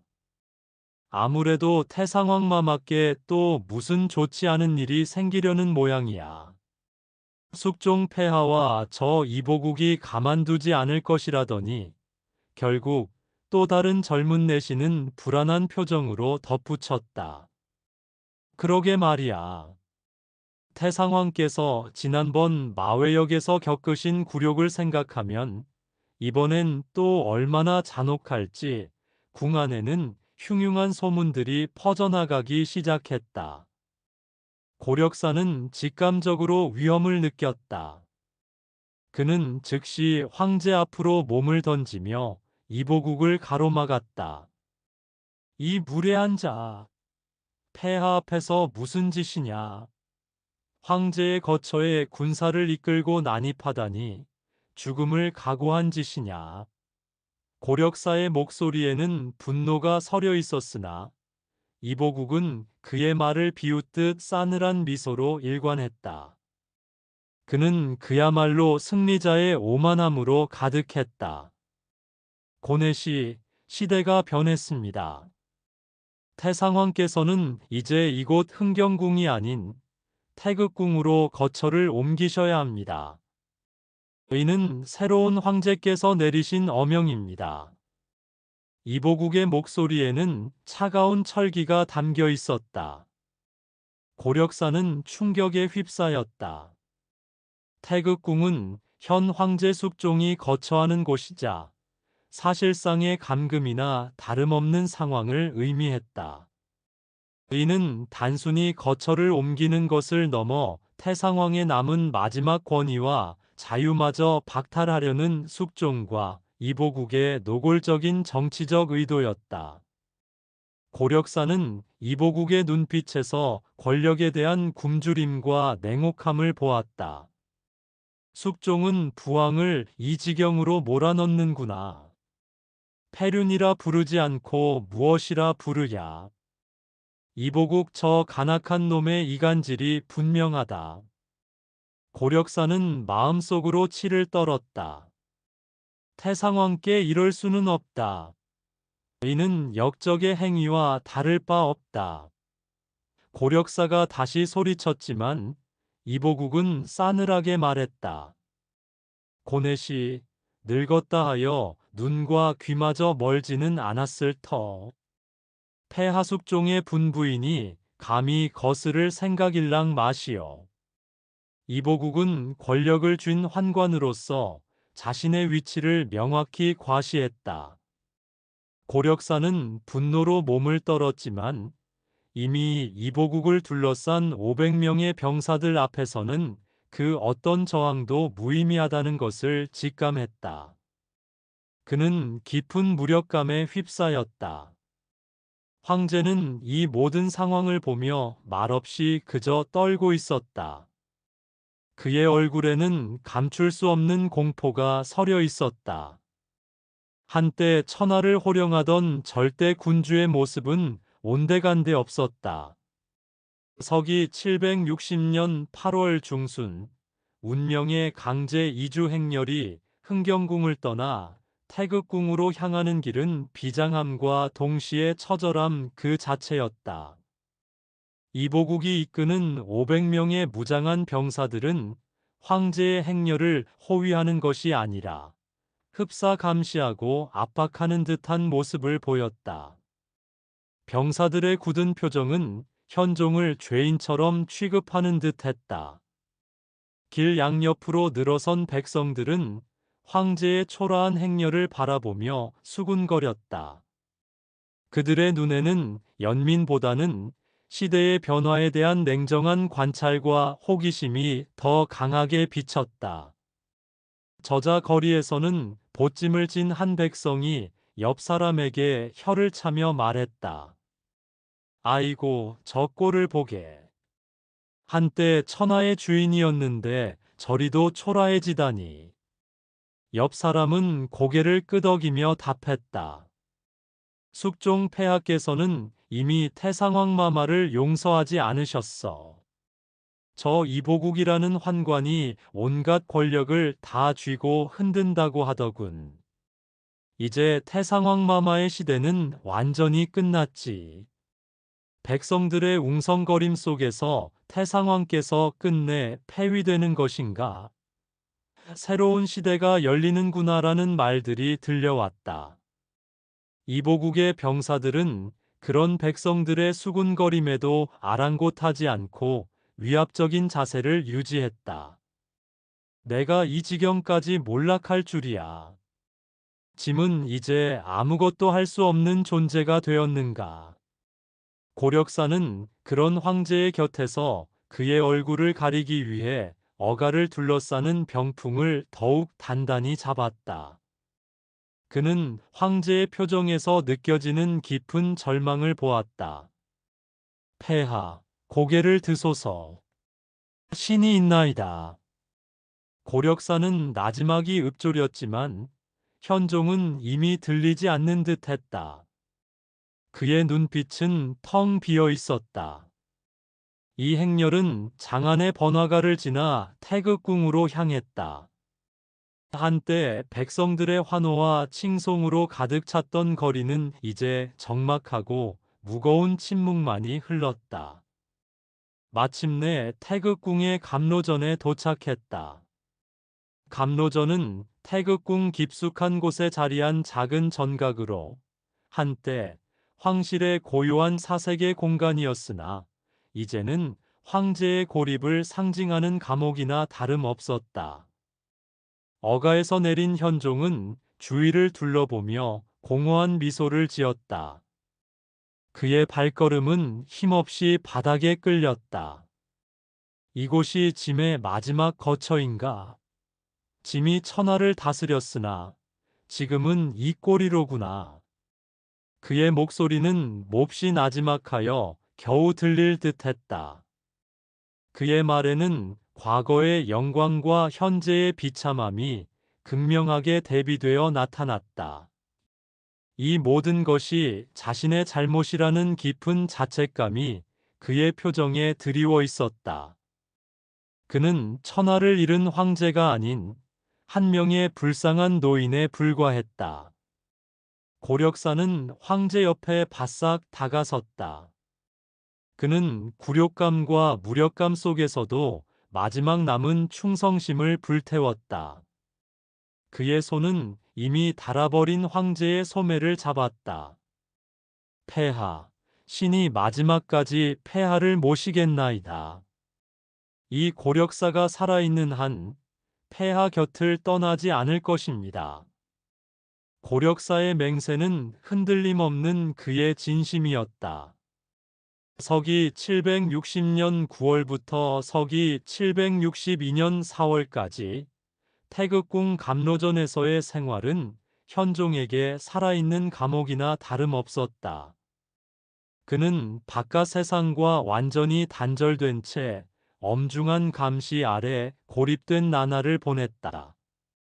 낮과 밤의 경계가 무의미할 정도로 적막하고 고요한 공간 속에서 그의 정신은 점차 피폐해져 갔다.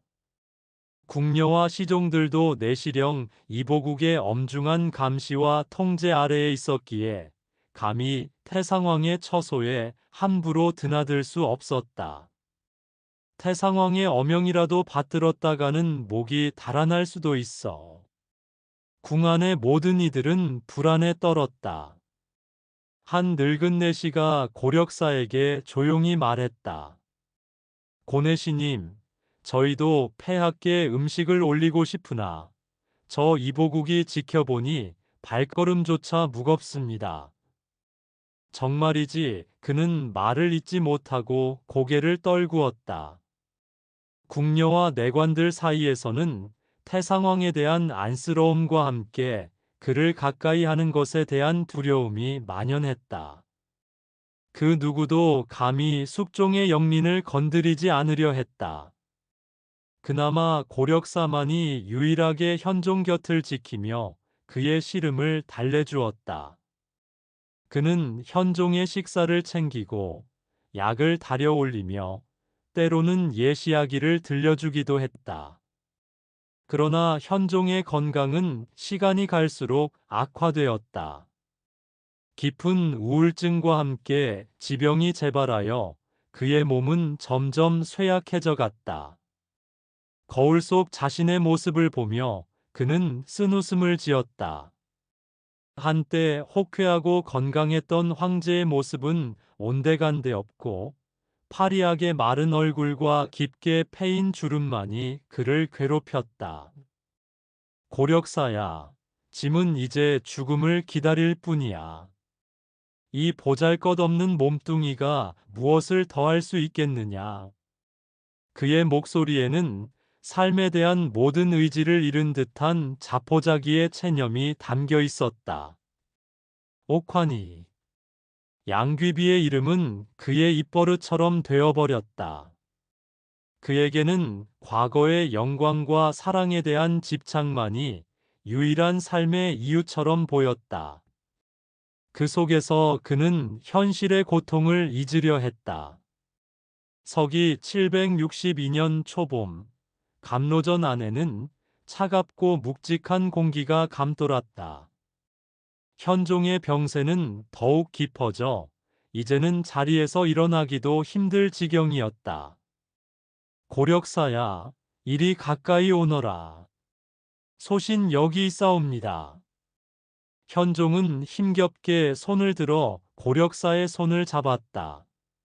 고력사야, 자네는 평생을 짐을 위해 살았구나. 고맙다, 참으로 고맙구나. 그의 말에는 그동안 쌓였던 모든 회한과 고력사에 대한 깊은 감사함이 담겨 있었다. 그것은 마치 죽음을 앞둔 이의 유언과도 같았다. 고력사의 눈에서는 뜨거운 눈물이 흘러내렸다. 자네는 어릴 적 풍원일이라는 이름으로 짐의 곁에 왔었지. 그 어릴 적부터 지금까지 짐에게 있어 자네는 단순한 내시가 아니었어. 짐의 벗이었고, 짐의 형제였고, 짐의 가족이었지. 현종은 그의 오래된 친구이자 충복의 진짜 이름이었던 풍원이를 꺼냈다. 고력사는 갑자기 터져나오는 황제의 말에 놀라 고개를 들었다. 황제가 자신의 과거를 기억하고 있었던 것이다. 황제는 마지막까지 자신을 지켜준 이 충직한 종에게 깊은 애정과 고마움을 느꼈다. 그들 사이에는 군신 관계를 넘어선 인간적인 유대가 깊게 자리하고 있었다. 그들의 인연은 이미 반세기 이상 이어져 왔다. 한 시대를 풍미했던 대당의 황제 이윤기는 78세의 나이로 쓸쓸하게 삶을 마감했다. 그의 마지막 숨은 고요하게 감로전에 찬 공기 속으로 흩어졌다. 폐하, 편히 잠드소서. 이제 더 이상 고통받지 마시고 그토록 그리워하시던 옥환 귀비와 함께 평안하시옵소서. 고력사에게는 황제의 죽음이 자신에게 다가올 불길한 미래를 알리는 신호탄처럼 느껴졌다. 그의 마지막 숨결이 멎은 지 채 한 달도 되지 않은 4월, 그의 아들이자 뒤를 이은 당숙종 이형 또한 깊은 병세로 붕어했다. 두 황제가 한 달 사이에 잇따라 세상을 떠나는 초유의 사태가 벌어지자 당나라 중앙 권력은 거대한 소용돌이에 휩싸였다. 이 혼란 속에서 환관 이보국을 중심으로 한 권력 집단은 숙종의 아들인 태자 이해를 황위에 올리니 그가 바로 당대종이었다. 그러나 이러한 격변은 이제 한 시대를 지탱했던 충신의 마지막 운명을 예고하는 비극적인 전주곡에 불과했다. 태상왕 현종이 승하한 지 얼마 되지 않아 그의 죽음을 슬퍼할 틈도 없이 고력사 내시에게 비극적인 통보가 전해졌다. 그의 처소문을 박차고 들어온 이는 다름 아닌 내시령 이보국이었다. 그는 고력사를 위아래로 훑어보며 싸늘하게 입을 열었다. 고내시, 오늘로 유배길에 오르라. 황제의 명이시니 지체할 수 없을 것이다. 그 말은 단순한 통보가 아니라 지난 세월 자신을 능가했던 황제 옆의 그림자에 대한 서슬 퍼런 최후 통첩이었다. 고력사는 아무런 표정 변화 없이 담담하게 그 말을 들었다. 그의 마음속에는 이미 자신의 운명을 예감하고 있었다. 그는 자신의 권세가 현종과 함께 쓰러졌음을 누구보다 잘 알고 있었다. 당장 흥경궁을 떠나라. 귀주가 그대의 새 거처가 될 것이다. 귀주는 당나라 시대에 멀리 떨어진 험준한 산악지대에 위치한 지역으로 사실상의 변방 중에서도 가장 가혹한 유배지 중 하나였다. 장안을 떠나는 고력사의 마지막 모습은 쓸쓸함 그 자체였다. 화려했던 자색 관복은 이제 빛을 잃고 헤어졌고 유배자의 누추한 차림으로 수레에 몸을 실었다. 그의 등 뒤로 장안성의 웅장한 성문이 멀어져 가는 것을 그는 말없이 바라보았다. 모든 것이 아련한 꿈결 같았다. 그는 자신이 과연 현종에게 충성을 다했는지 아니면 그 과정에서 권력을 탐하고 개인적인 영달을 꾀했는지 스스로에게 물었다. 나는 진정으로 충성했는가 아니면 권력을 탐했던 것인가? 그의 일생을 관통하는 질문이었다. 762년 7월 초 유배지 귀주의 깊은 산속에서 고력사는 쓸쓸한 하루하루를 보내고 있었다. 멀리 장안으로부터 전해지는 소식은 그에게 아무런 의미도 없었다. 762년 8월 초 유배지 귀주의 감옥과도 같은 작은 방에서 고력사는 생의 마지막 순간을 맞이하고 있었다. 그는 이미 뼈와 가죽만 남은 채 침상에 누워 있었다. 그의 숨은 간신히 명맥만을 유지하는 듯 위태로웠다. 내 삶은 황제를 위한 것이었노라. 그의 마지막 유언이었다. 마지막 단어가 채 끝나기도 전에 고력사의 숨이 멎었다. 한 시대를 풍미했던 충신 고력사는 그렇게 69세의 나이로 쓸쓸하게 생을 마감했다. 당나라 조정의 누구도 그의 죽음을 애도하거나 기억하려 하지 않았다. 그들은 오직 새로운 황제의 시대에 발맞춰 살아가려 애썼다. 하지만 백성들 사이에서는 고력사에 대한 상반된 평가가 오갔다. 고력사는 진정한 충신이었어. 죽는 순간까지 태상왕을 따랐지. 한 나이든 백성이 눈물을 훔치며 말했다. 반면 한 젊은 상인은 코웃음을 쳤다. 충신은 무슨 환관으로서 권력을 탐하고 부귀영화를 누리다 마땅한 벌을 받은 것뿐이지. 새 시대에는 이런 간신배가 사라져야 해. 이처럼 고력사에 대한 역사의 평가는 언제나 복잡하고 다면적이었다. 역사가들은 훗날 그의 삶을 두고 논쟁을 벌였다. 고력사는 황제의 충신이었는가, 아니면 권력을 탐했던 간신이었는가? 그러나 그에게는 무엇보다 자신의 존재 이유가 황제를 위한 충성이었다. 고력사의 죽음은 단순한 개인의 비극이 아니었다. 그것은 개원과 천보 시대의 완전한 종언을 상징하는 마지막 페이지였다. 그의 죽음과 함께 현종 시대의 모든 영광과 아픔은 완전히 막을 내렸다. 그리고 그 자리에는 환관 이보국을 필두로 한 환관 세력이 황제의 폐립까지 좌우할 정도로 막대한 권력을 휘두르는 시대가 본격적으로 개막되었다. 새로운 시대는 혼란 속에서 태동하고 있었지만 그 기반에는 옛 시대의 잔재들이 어지럽게 얽혀 있었다. 쓸쓸한 황혼처럼 저물어간 한 시대의 비극적인 종언은 그렇게 역사 속에 깊이 아로새겨졌다.